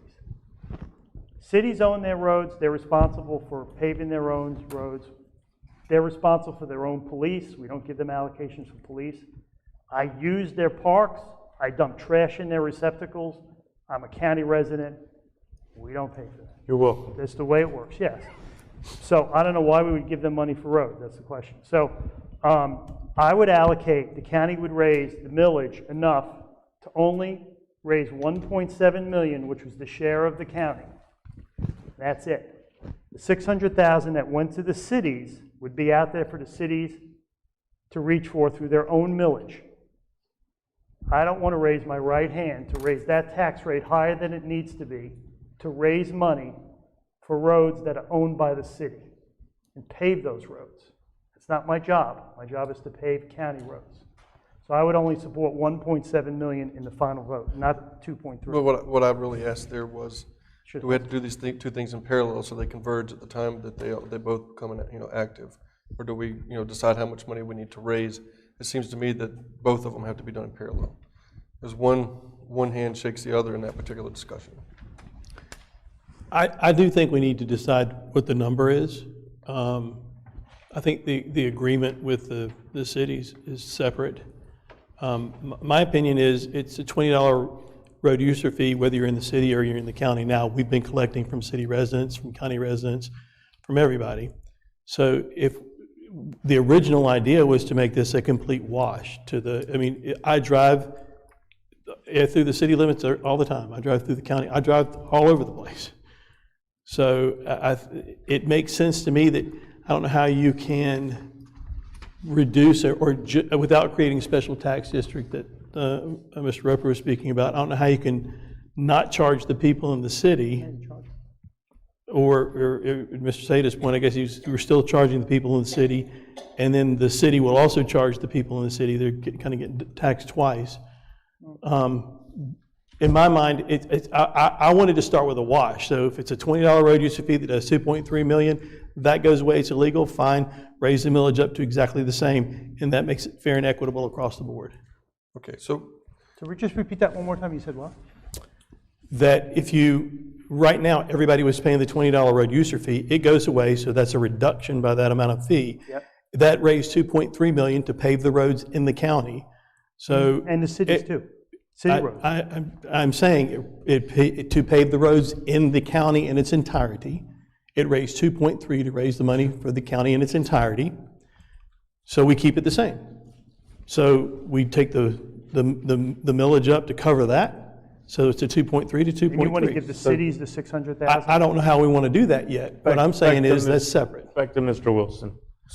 So just to kind of clarify, what we're trying to consider here, if we're going to say just our roads are our roads, you do your roads, Liberty has 8 more miles of roads.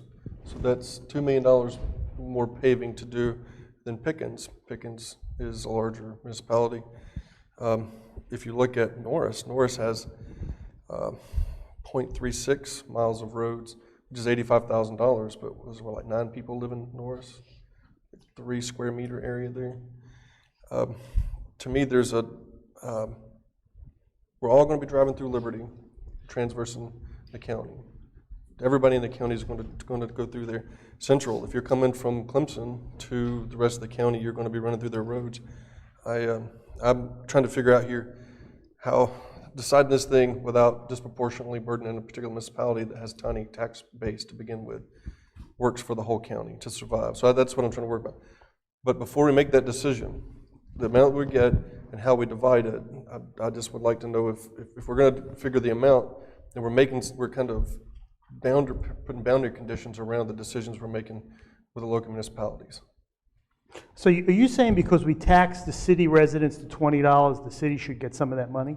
What I'm saying is that we're a county level, I'm not saying that, I'm trying to clarify here because if we're going to vote on this thing tonight to ditch everything, which is basically what it does, we're starting over. And I just want to know, are we racing to figure out how much money we need to fix the countywide roads, including the cities, or are we racing to figure out how we split this thing up with the different municipalities and getting each one of those guys to agree to it? Seems to me that, like I said, 2 carts, 2 horses, or a cart and a horse. Which one are we trying to get? Well, you got to throw the third in there because Councilman Marcus made a great, I hadn't even thought about it, but you know what? We're going to do these roads that we've been responsible for, and we're going to do them all, even the ones in the municipality. We're just going to do it. Is that another option? That's a third. That's a truck. That's a so truck. We just ditch the cart and the horse. Right. So, do we go that path? But we have to determine, do we want to be back at 0, which is what Vice Chairman Costner was saying, with the 2.3 million, or do we want to say, forget the 1.6 or whatever it is, and we're only going to go 1.7 like Councilman Sada is saying. So that's the. Well, so can I add something to what he was Absolutely. proposing? If if there is an option on the table here, which I think sounds very attractive to me, for us to have a holistic view of the countywide road systems and to maybe collaborate in some ways with the municipalities, but for us to centralize it, economies of scale, things like that, that leads me back to the discussion that I had where there's, I think, 8 or 10 counties in the state where they control the CTC money. The issue I have with the CTC money being separate is we don't have the issue now with our delegation so much as we've had in the past, where the delegation slides in the back and says, Joe Bob the mailman would really like a turning lane at his factory. Can you guys help me out here? Which the guys on the delegation only have to suggest it for it to be a request. And so for me, if we're going to be strategic and the best government is local government, let us have the CTC responsibility as well. And then it's all the money that we have for roads are in one pot, and you're instead of an accounted person out here with maybe some influence at the state level, coming back to them to get them to do something for somebody. We just eliminate all that, and the only people making these decisions or appointing a particular group are elected officials that are accountable every election cycle. Councilman Waters. To your point, most counties in this state control their C funds. 2/3. They are not controlled by the delegation. We're one of the few counties that still does It's 2/3 that the delegation controls it, 1/3 that the county does controls it. But that's still a whole bunch in my mind. Well, I thought it was the other way around. But if and this is the good old boy system at work in South Carolina. But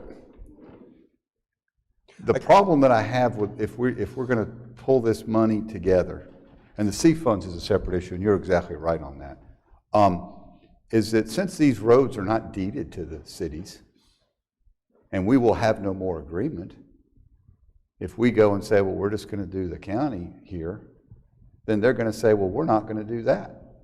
And I'm kind of curious as why they wouldn't take the deeded roads to start with.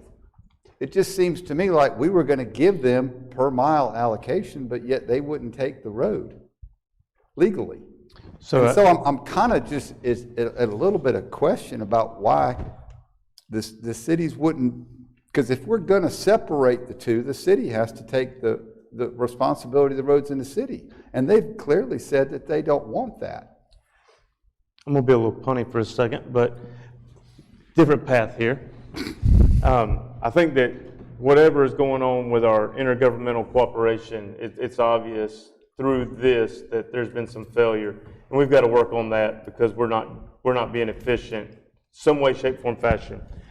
To your point, I think that's the reason why what Vice Chairman Costner said, but the 2.3 million has to be zero, is the truth reality to it is we're going to end up with these roads back if we don't work something out with the municipalities.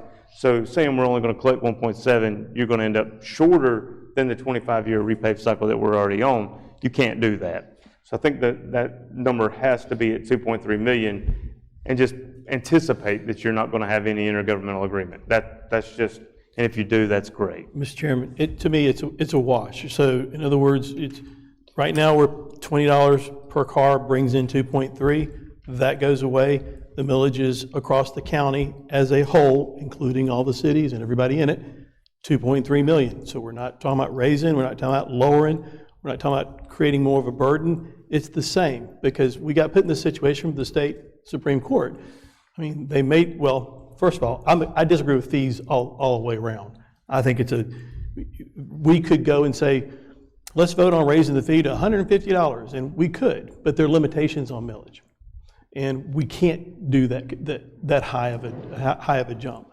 So because of Act 388. So to me, this makes the most sense as far as moving this ordinance forward. It is apples to apples and not some sort of convoluted thing.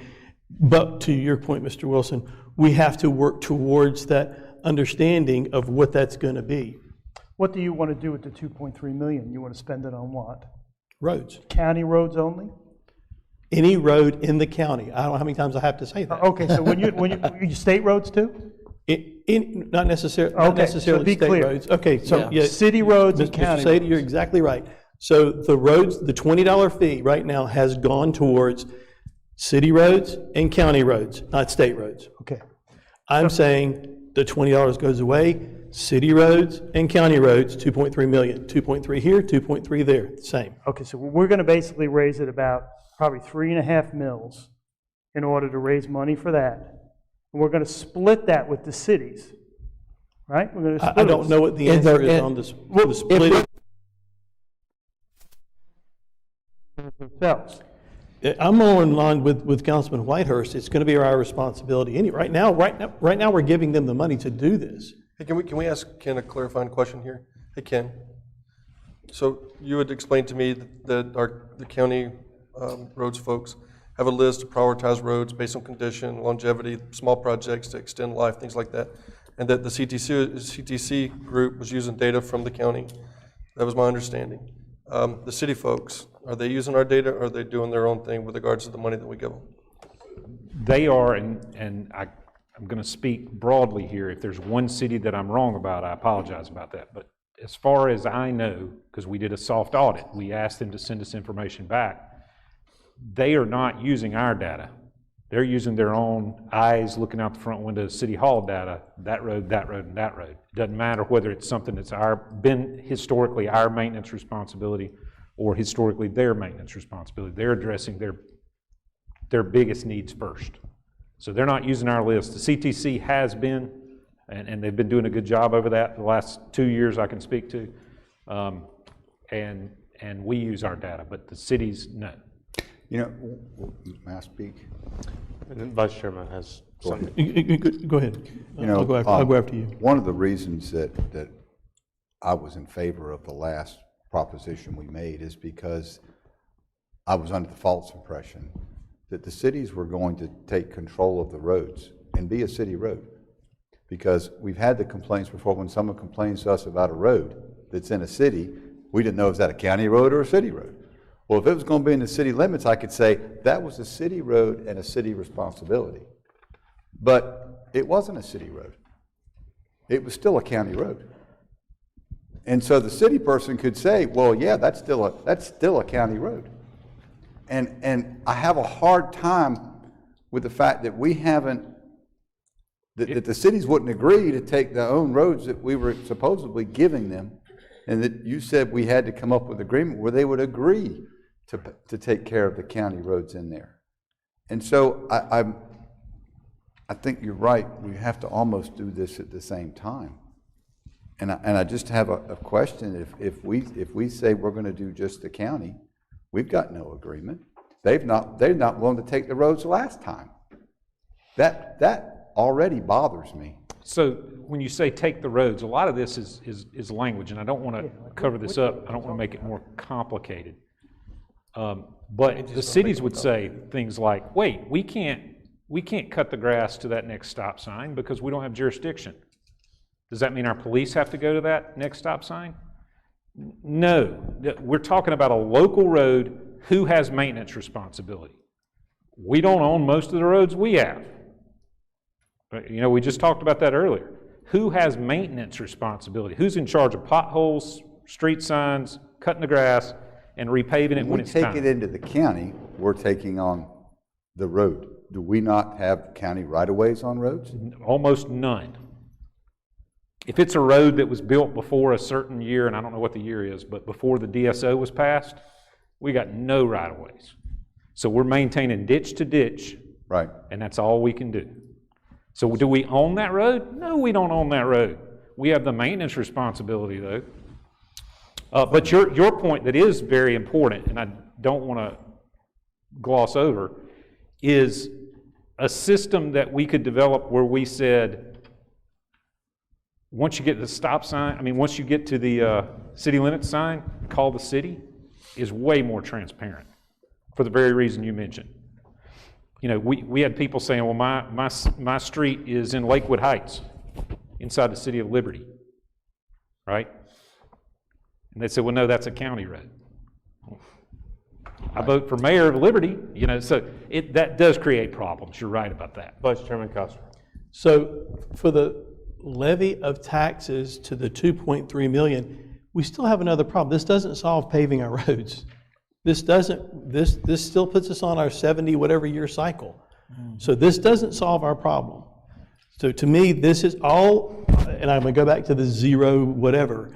All this is the $20 goes away. It did 2.3 here. We're gonna do the millage to 2.3 here, and we've still got to figure out another way to get our roads on a better than 70-year cycle.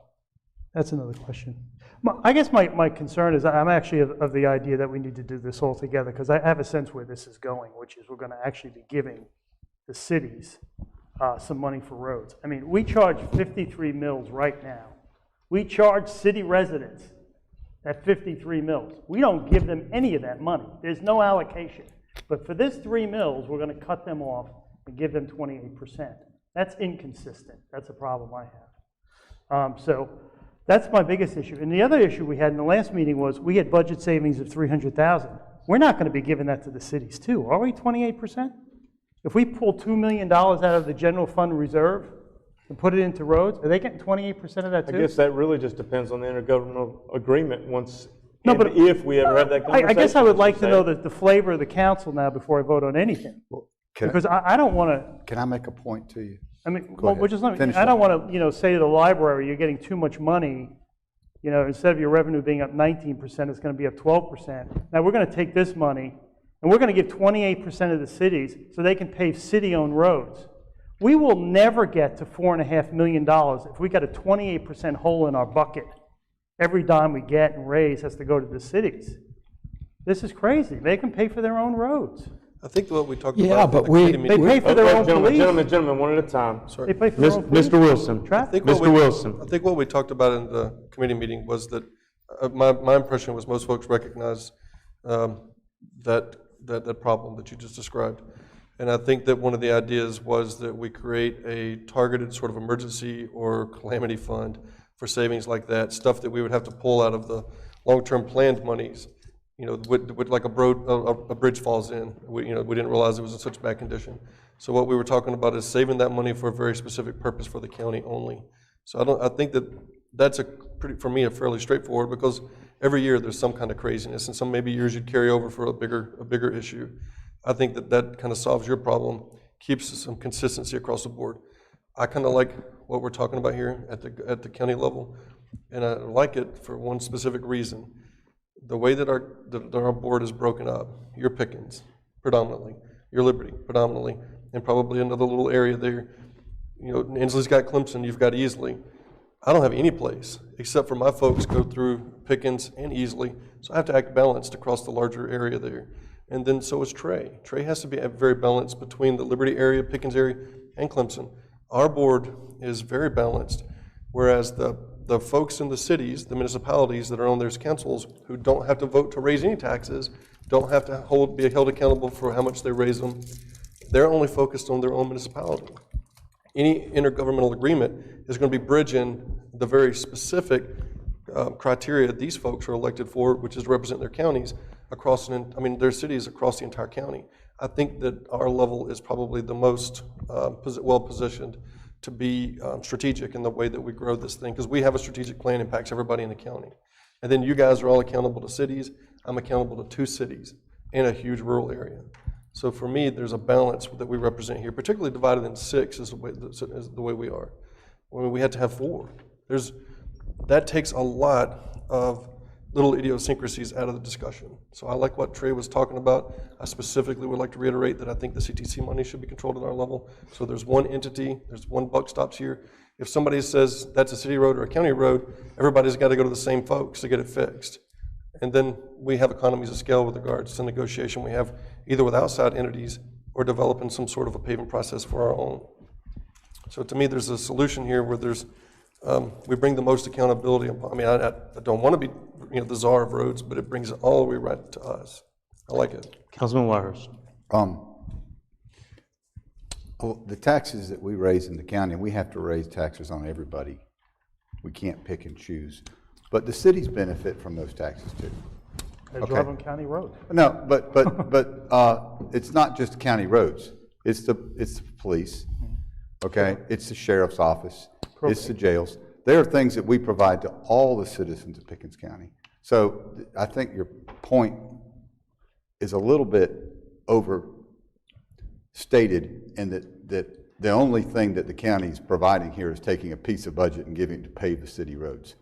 I get what you're saying, but we, as a county, take care of all the citizens in this county with our taxes.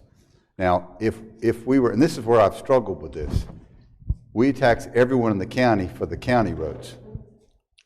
Okay, so the people in the cities that drive into county roads are paying for the county roads. Yep. Okay, but if the city has to tax it, and the people in the county that drive in the city roads aren't paying for those roads. Exactly.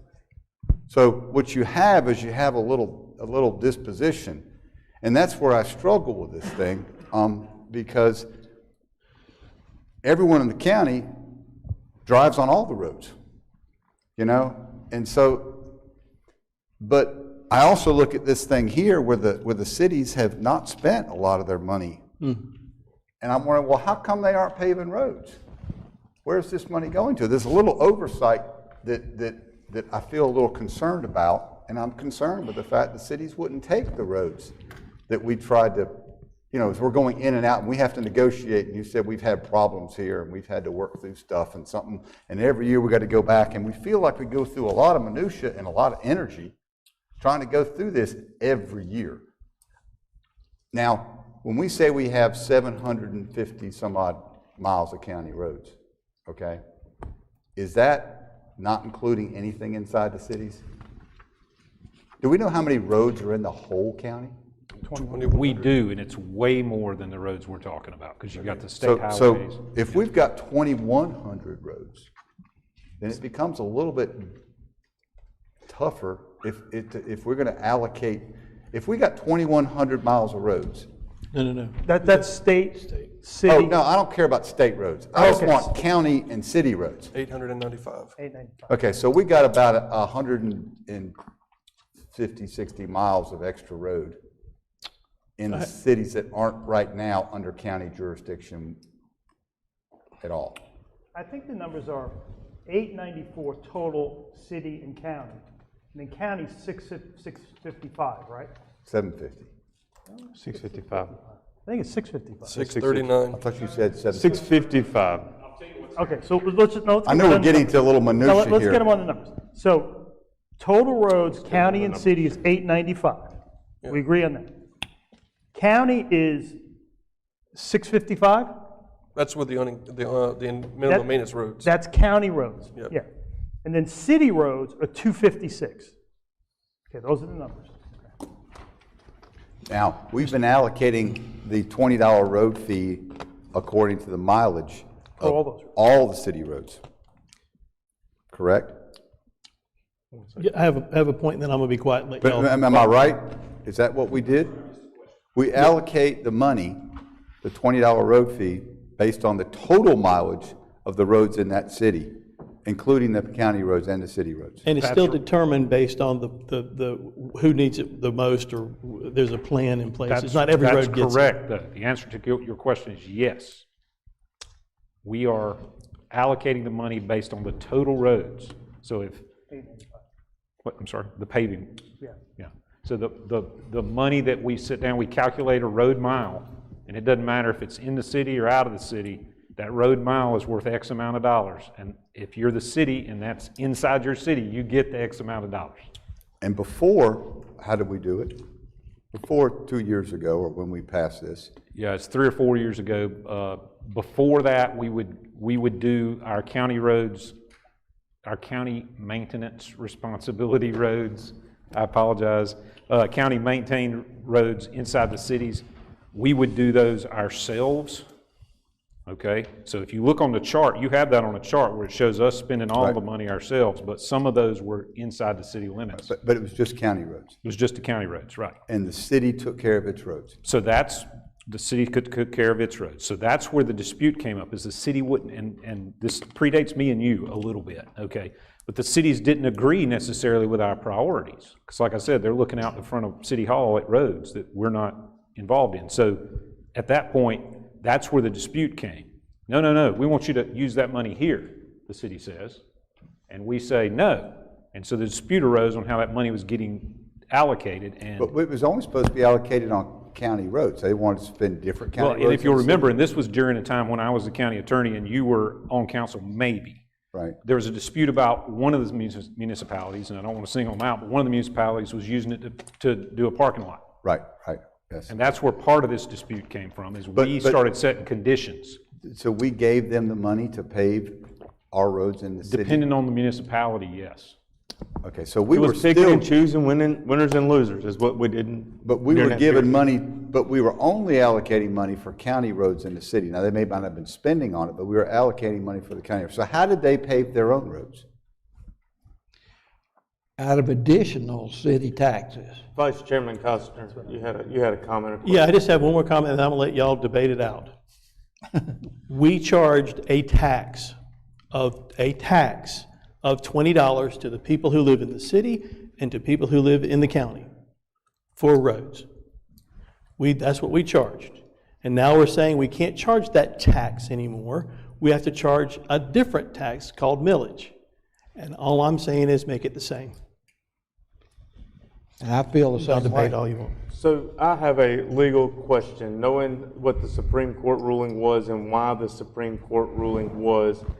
And please correct me if I'm wrong, but if I understood it correctly, you can't charge a tax to a group when another group is using the whatever, okay? So in that case, Greenville County was charging a road user fee.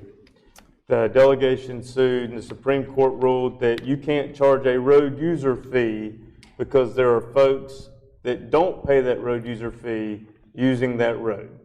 Is that the gist of it?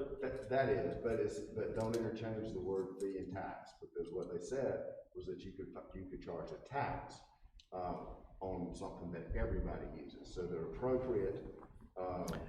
And I apologize for doing that, but I was just trying to make a point. The appropriate way of receiving money to fix roads that everybody uses is through a tax, not a fee.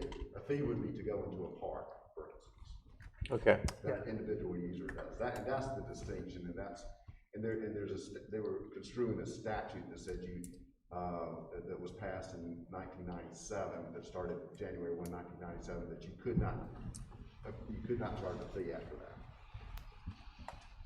Okay, so as far as taxes go, you can charge whatever tax and do whatever you want in any way that you want, no matter who uses and doesn't use. Well, within the limits of your millage rate, yes, this council can tax and spend that money for the community good, and people from Greenville use our roads, for instance. So, yes. Well, that was where I was actually, the path and direction I was going is I don't understand how it actually made a hill of beans difference other than just simply, I'm stating the obvious that it sounds like somebody got mad, pouted, took the crayons home. Well, I'm just being the blunt. legislature said you cannot charge a fee, all right, after a certain date without authorization from the legislature. You cannot, you can only do certain things.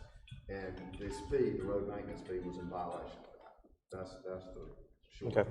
Can I get a clarification? I'm still digesting something. When we passed this decision 3 or 4 years ago, did we essentially add 250 miles of road into, did we adopt 250 miles of city road? We did not, but the practical effect of what you're saying, I want to be careful, we did not adopt any city roads. But we basically what we paid, did, we paid to The take care bargain of those. for exchange is they started getting credit for those in the calculation. So That's what was in their So what favor. we became responsible for allocation of money for, because we still allocated to them, was all the roads in the county. But it doesn't fall That were within. state, or that were county or city But roads. it doesn't fall into the legal definition of prescriptive due to the time. It's got, was it 15 years for prescriptive, 10 years for prescriptive? I remember we got in this discussion about prescriptive right-of-ways back in 2017. Yeah. And there is a time frame for something to be fine. If we would have done it for 15 years or 10 years, whatever. No, but the point is that we It's took the ours. city roads and we basically Yeah, I think- started allocating them money for paving the roads. Yeah, y'all are talking that we about had two not different done things, before. I think. But you're right that the reasons the city said, no, this makes sense, is their roads their miles got treated just like our miles for that money. And before they weren't included. And But they before, weren't they, included. so we literally took those roads into the county under our, not our paving rights, but in our fiscal responsibility. Right, you see me jump every time you say But that. that's what we did. So we started calculating how much money they received based on all of those miles. So we gave the city monies to pave city roads. Right. Councilman Whitehurst, an easy way that I found to understand it was that, and there's three definitions in the intergovernmental agreement, okay? They say there is a county road system, and they define that. That means all of the roads in the county that aren't state roads, whether they're in a municipality or not in a municipality. Then they divided those county roads into municipal roads, which are roads in the city, and county roads, which are roads outside of the city. So while there was a county road system, that included municipal roads. So But before, we just had county roads and the city took care of the city roads. my understanding is that system went back and forth over a long period of time. Right. Who was responsible for it? Yeah, one of the issues I have is, and Mr. Whitehurst alluded to this, if you actually look at the 4 years when we've been giving the cities money, 2 cities actually took the money and haven't paved anything, not a city road or a county road within the city. 5 cities have a total of $1.7 million in the bank right now. Honestly, if that was in the county bank, we'd be spending it right now. 1 city reported that they had 6 roads that they paved with our fee money. And they were all city roads. Not one of them was a county road within the city. The other 2 cities that paved roads didn't report any streets to us at all, so we don't know what they paved. I just think if we're going to allocate any money to the cities, we have to have a better audit trail to what they're doing and what they're up to, because at this point, some are not spending the money, some are just spending it on city roads, probably our county roads within the city. Probably 1 inch of them hasn't been paved in 4 years. So that's what's going to happen. They're going to just pave the city roads that they own, not ours. That's my second concern. Okay, so I'm going to get us all back in order here. The actual Ordinance 602 does away with the intergovernmental agreement, and that's what we've sat here and argued over, truthfully, is the intergovernmental agreement.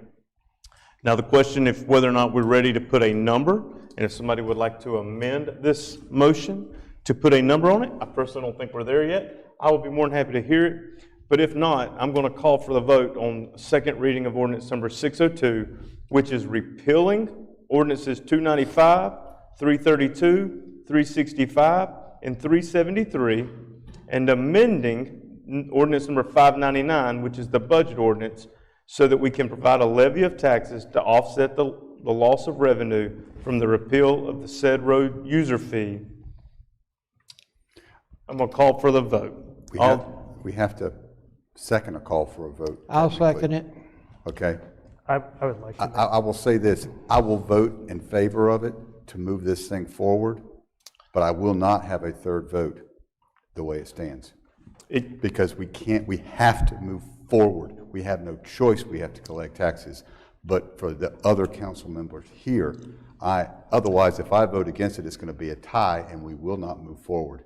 We must move forward, but I will not be voting in favor of this if we don't come up with a change. Totally understand. There's a whole lot of more questions than there are answers. I am going to make a substitute motion, real simple. Eliminate 295, 332, 365, 373, amend 599, and not determine the amount of money we're going to raise. Leave that to another meeting. Do you mind repeating that, please? We're going to, just basically what Chris said, we're going to eliminate 295, 332, 365, 373, and amend 599, but not determine the amount of money we will raise. We'll determine that at a future meeting. We don't determine now, it just says offset. Well, offset is equal to what we collect. And I don't necessarily want to offset the 2.3 million. I'll second his motion. I have a motion to remove offset, pretty much. Just removes offset. Remove offset. I have a second. All those in favor of that amendment, please signify by raising your hand. Can we understand what we're doing? If we just basically say we're removing it,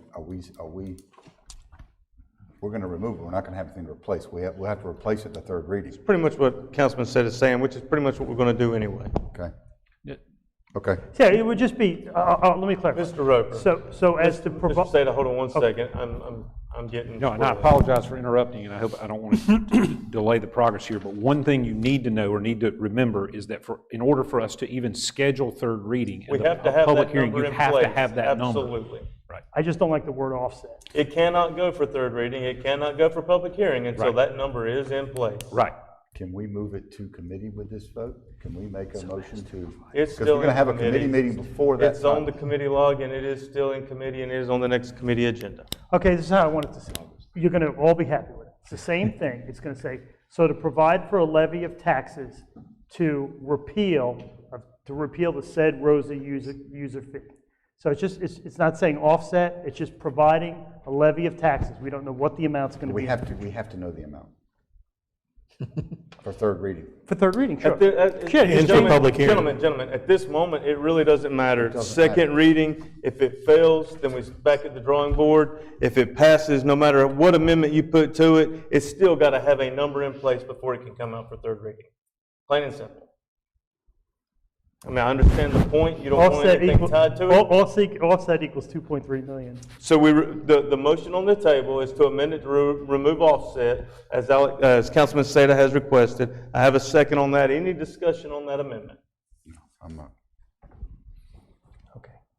All those in favor of the amendment as presented, please signify by raising your hand. 2, all opposed? 4. So back to second reading of ordinance number 602, as stated initially. Any other discussion over that? And everybody's clear, we have to have a number attached to it before it can come for third reading and public hearing. All right, any other discussion? All those in favor, please signify by raising your hand. Opposed?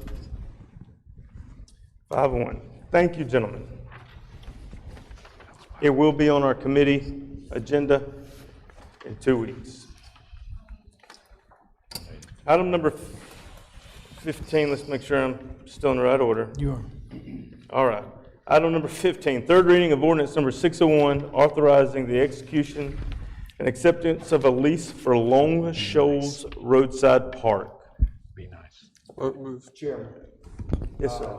I sent you a copy of the lease that I have provided to the Forest Service, and they have not accepted that lease. There is a dispute over a significant term in it. They want to enter into the lease. The general terms of the lease are correct. The person who approves their leases is out west fighting fires and will not be back in time to be back before our committee meeting, our committee of the whole, I believe. But the specific issue is that their lease provides, and it's one of the things that changed in it and want to put it back in, requires the county to provide security at the site, which we can't do. And so we were trying to work around that language to fix it, but I would ask that this be tabled until the next meeting. Motion to table until next Second. meeting.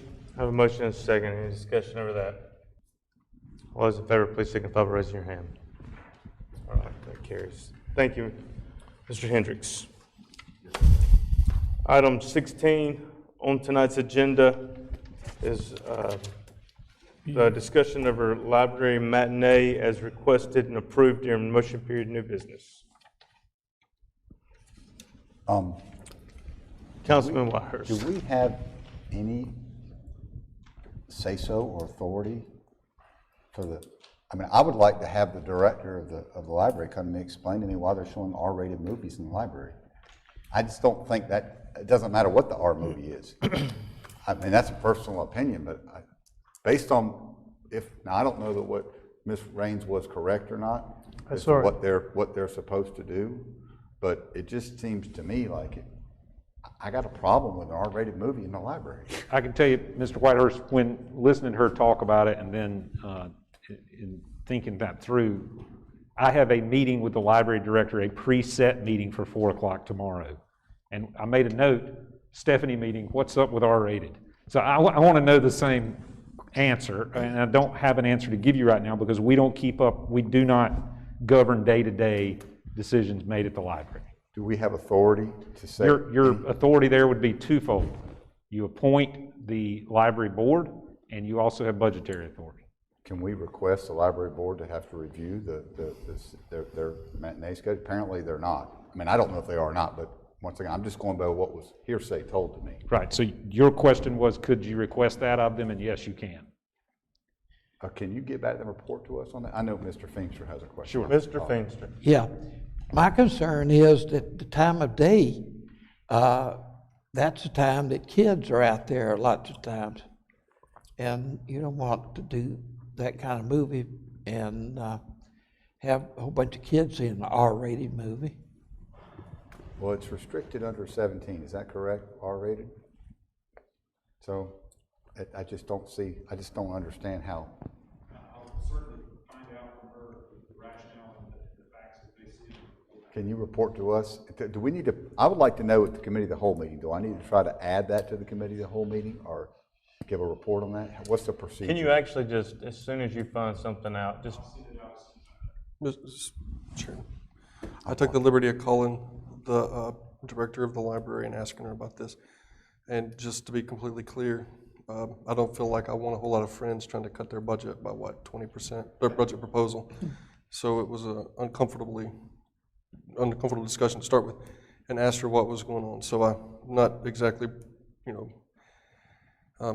unbiased with my approach to the way the library is being managed at this point. But what she told me was that lots of organizations trying to find ways for retirees and older folks to be entertained, that they host the matinee, they started the matinee as an outreach opportunity for that.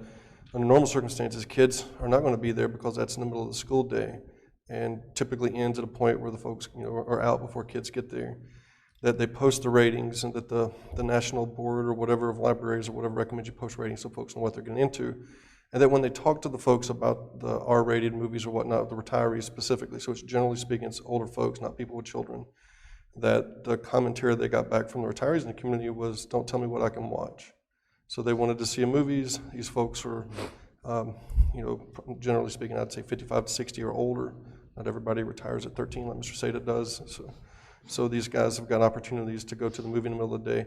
And, just the general cost of going to movies, et cetera, and being able to get out amongst people or whatnot, it's like the Meals on Wheels folks have a pool table. So what it boils down to is her impression of it was that they're offering a wide range of movies for different folks to see.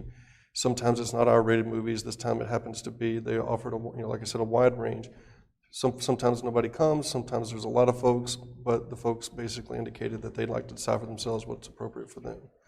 And so from a overall perspective, that seems like a good explanation to us, because we do have, the board to appoint. We also have budget discussions to have about it. But more importantly, the library has got a mandate to reinvent themselves based on the metrics that we saw them report to us in support of their budget. And if they create programming that doesn't invite people to the library, the people coming through the door is going to decline. I'm of the opinion that since we give them the accountability and we give them the budget, they got to give us the results. But if their usage drops, because it's like we talked about with the PAC. If the PAC does a screening of Caligula, they probably ain't gonna have anybody show up. And every time that happens, it's less and less likely they're gonna get future funding. From my perspective, it reinforces my argument that their budget this year should have been smaller. So let them have the authority, let them have the responsibility, and if their usage doesn't increase, if their mandate to support the community isn't reinforced through action, then next year it'd be a lot easier argument for me not to give them such an incredible increase in comparison to the other departments. I win that way. My argument prevails. So let's let those guys be responsible for running themselves into the ground or achieving something that brings people in the community out to their facilities to use, and learn and grow. You do bring up a good point. They did have the challenge to reinvent themselves. I'm also, while I wouldn't want my daughter to walk through when they're playing an R-rated movie, I hope and trust that there's some kind of discretionary of some sort there. I don't even know where they play it, what it looks like, but I also know that if I don't want to go see something, I don't go see something. And I try to respect that as well, because we all have individual rights. And that's always the $100 question is, where do my rights begin and yours end? And I just think it's important to think that. But saying that, it is county property. It is a county building. We do have the power of budget, like you said. I do think that there's some questions that definitely need to be answered. So can I make another comment, if you don't mind? Oh, sorry. So I took a look at some of the, some of the names on the folks that, had such a significant issue with this. And then as I was looking through, I noticed that Congressman Duncan had made a post in support of an R-rated movie. One scene of the movie, there were 20 people killed, brutally. Murdered, really, but in the interest of war and independence. The movie The Patriot pretty much earned its R rating because it told a story. There's an educational element to that, but the argument that brutal violence doesn't belong at the library, some of the folks that have a huge issue with the movies they're showing now also liked and commended and forwarded, Congressman's support of The Patriot. So I think the R rating, some folks think art is art, some folks don't. I wouldn't necessarily go see it, but I looked up the list of the books, the list of the most commonly burned books in the United States while we were chatting earlier. I'll just give you an example. And to me, as an engineer, my choices in art are a little bit different than most, I think. Number 1, Great Gatsby. Number 2, Catcher in the Rye. I'm not going to beat this up too much, but the very next book that people wanted to ban for lots of different reasons, Grapes of Wrath. Let's see, Kill a Mockingbird. The very next one on the list is The Color Purple, because we're going through there. Ulysses, by James Joyce. Beloved, again by Toni Morrison. The Lord of the Flies, and 1984, a book specifically about this kind of stuff. Leave the library folks to make their own mistakes, because if they run themselves into the ground, then we have the authority to take the funding away. We have the right, the opportunity to appoint their board. And clearly, as a group, all of those things, there's 277 books on here. As you start going through there's only really one that's an absolute, for sure they should be burning it.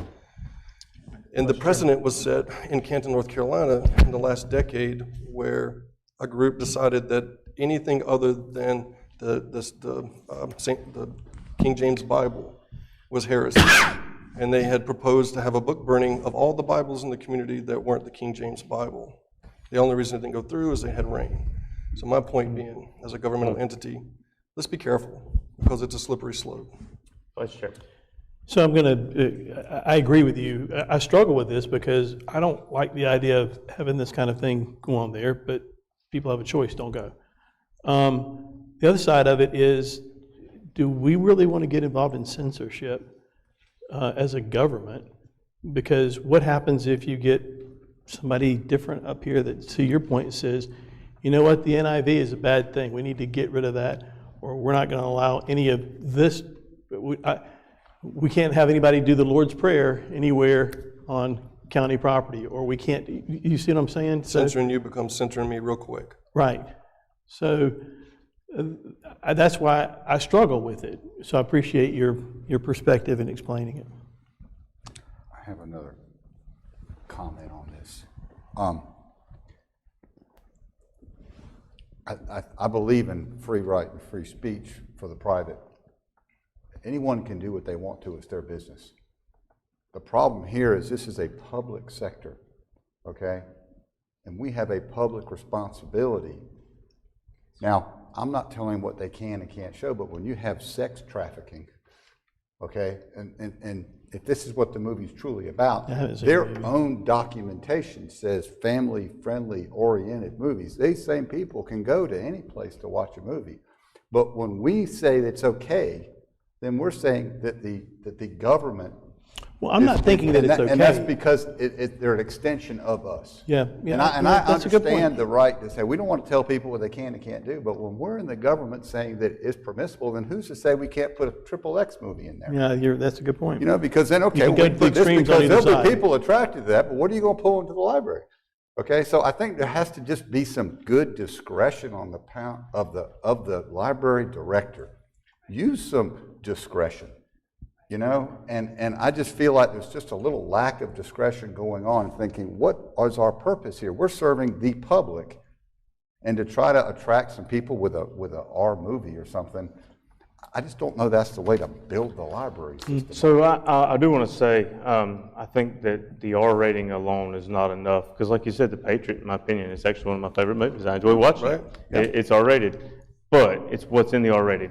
But I want to take a moment to plug the table out in the back lobby back there. It's a table all about boards and commissions and vacancies, and I would love to see some folks get involved, and that's the best way to do it, because I know that board particularly has vacancies, and we've had a hard time to get people to serve. So I know there are people concerned, and the best way to voice your concern is to get on that board. I need somebody from my area, so come on up. Good point. Anyway, I do want to have answers from her as to I question her judgment is my problem here. Absolutely. Any other discussion over library matinee? Yes. Mr. Sayers. I actually watched the movie, was one of the few people who did. Under the law, the library is an education agency. It says it in the law. It's not an education agency and everything else that it wants to be. It really doesn't have a right to reinvent itself. It's really under the law an education agency. Any more than the school district has the right to, reinvent itself. It provides education. But they have. They shouldn't be. In the way that they provide the education. Well, if you want to show movies that are educational, that's fine in some way, shape, or form. I think it meets their mission. But I do not think they're an entertainment center, and I do not think they're an event planning center, by the way, because that's coming down the pike, by the way. The movie uses words like the F word and the S word and the C word, and there is a girl's situation where underage girls are being sexually abused, physically abused, and for sexual gratification of men. The Me Too crowd should be all over it. If it was happening in real life, we'd all be screaming about it. But in a movie, it's kind of accepted. It's even defended. That's just not what I'm about. I'm pretty consistent. I think it's bad in life and bad in movies. If I talked like that, I'd be fired from Walmart. If I talked that way to my wife, I'd be in the penalty box forever. I mean, let's face it. So, I don't know why the library is leading with this. It's not about burning books. We say burn books. If it's on the shelf and you want to bring it home, fine. But does the library want to lead with this? I think the library board is lost, frankly. And they really need to be held accountable for this. And I don't think it's censorship when the school district doesn't hand out Playboy books in sex education. It's not censorship. If they run a matinee and they don't want to show a movie of young girls being sexually abused, it's not censorship. It's using good judgment. This is the leg we want to put forward. This is the brand we want to create and sell. Disney World wouldn't show this movie. It wouldn't be censorship if they didn't. People get mixed up between censorship and your rights. So I don't know. Like I said, I was one of the few people that watched the movie. I thought what it told me is that the library board, I think, has lost its way. They're so desperate to get people in there. They're trying everything. And it's our job, since we pay for it, that we have to make sure that they stick to their mission, which is generally educational. It says that under the law. I think actually more than lost their way, I think they've become non-existent. And I really believe I agree with that. That is truly the answer to the problem, is having a functional board with a vision, with a mission, will give direction to the staff there, and we don't currently have that. I would bet if you polled the board members, they probably didn't even know about the movie. I believe you're probably right. And that's a breakdown in the system. I believe you're probably right. Any other discussion? Mr. Wilson. I have a comment on that. If we tell them what they can show, then we take on the responsibility of their success or lack of success, and we validate any arguments that they have with regards to how they're adding value with the money that we're giving them. Anytime we step in there and do anything other than governments, we have an issue. I think it is censorship, clearly, if we're telling them what they can watch, what they can show and what they can't show. No. If they make bad decisions, their customers won't come. They just won't come. If you go through the library, I take 5 minutes, I find you books way worse than anything that you discussed a second ago. Way, way worse. A movie is just another form of media. If we go in and we start telling them what they can show, then we own their success and failure, just like at the PAC. I don't want to tell the PAC what to show. If they show something I don't want to see, I won't go see it. I didn't watch this movie. I read the review on it and I thought, not watching it. But I'm not going to tell you not to watch it. You watched it. So you've got that in your head now. That's on you. So what it comes down to for me, I don't want to do their job because I don't want to be responsible for it. I just want to hold them accountable when they don't do it. I didn't agree with the level budget because they've not shown the value. They've not shown the feet coming through the door. I didn't agree with that. We gave them the money. So let's let them burn themselves if they want to burn themselves, if people quit coming. But if they're flooded with folks because they're offering different movies, and they don't offer these types of movies all the time, that's on them too. It's their job. I don't want to go down and tell the roads guys how to weed whack. The library has a different mandate. So for me, if we tell them what they can show, if you don't consider that censorship, we all have our own opinions. It's not censorship. Well, Because I can again, tell you have your own opinion. I can tell you, because I've done this with the school system. We had books on the shelf that we removed. Okay, we removed them. Voted and removed them. And you know what our defense was? We have an education standard. We don't think this is educational. And not a lawyer could touch us, Henry. So the difference That's is. a school district, though. That's not It's the the same- library. Gentlemen, it's not the same. This is not the school board. We're not talking about the schools. No, it's an We're not education actually institution. We have zero control other than appointing the board And that's- over the day-to-day operation other than finance. And that's. So we can't tell them they can or can't, but But he's making the assumption we are, and we can't. we can't. We can't. We can't. That's the I can point. voice my opinion, but it doesn't have any merit. That's what it comes down to. That's right. So we exercise it through those two means. And then, yeah, you're right. And then my personal opinion is I want to see those movies. I would prefer that my kids not see the movies. And again, I'd like to plug, we have vacancies on that board, and I'd love for someone to step up. I know Mr. Wilson's in the same boat. Any other discussion over the library matinee? Thank you. I think it was a good discussion. I think the point was well received and made. Item 17 now is the consent agenda. I don't have any items on the consent agenda tonight. Do we? With the ordinance for, still on in the committee, alcohol though. sales. went Now it goes to committee. Goes to committee. So item number 17 on the agenda tonight, 18 on the agenda tonight would be executive session. We would be going to executive session for personnel matters, and that's a substitute for the clerk to council. And then as added by Councilman Seda, the Haygood Mill contract and legal matters. Do I have a motion and a second that we go into executive session for these two items? Moved. So moved. So I have a motion by Councilman Feimster, a second by Councilman Whitehurst. Any discussion? All those in favor of going into executive session, signify by raising your hand. Thank you, Jim.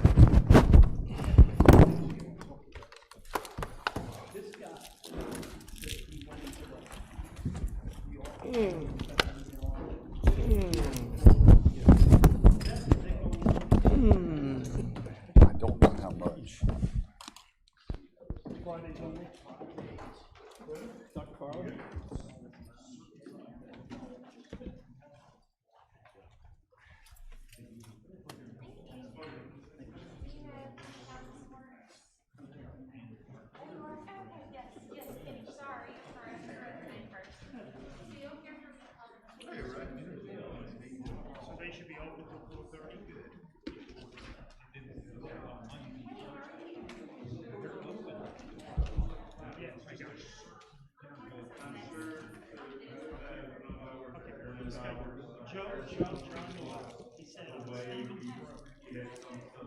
That was something we need to think about. There's a bunch of campers that's being set up.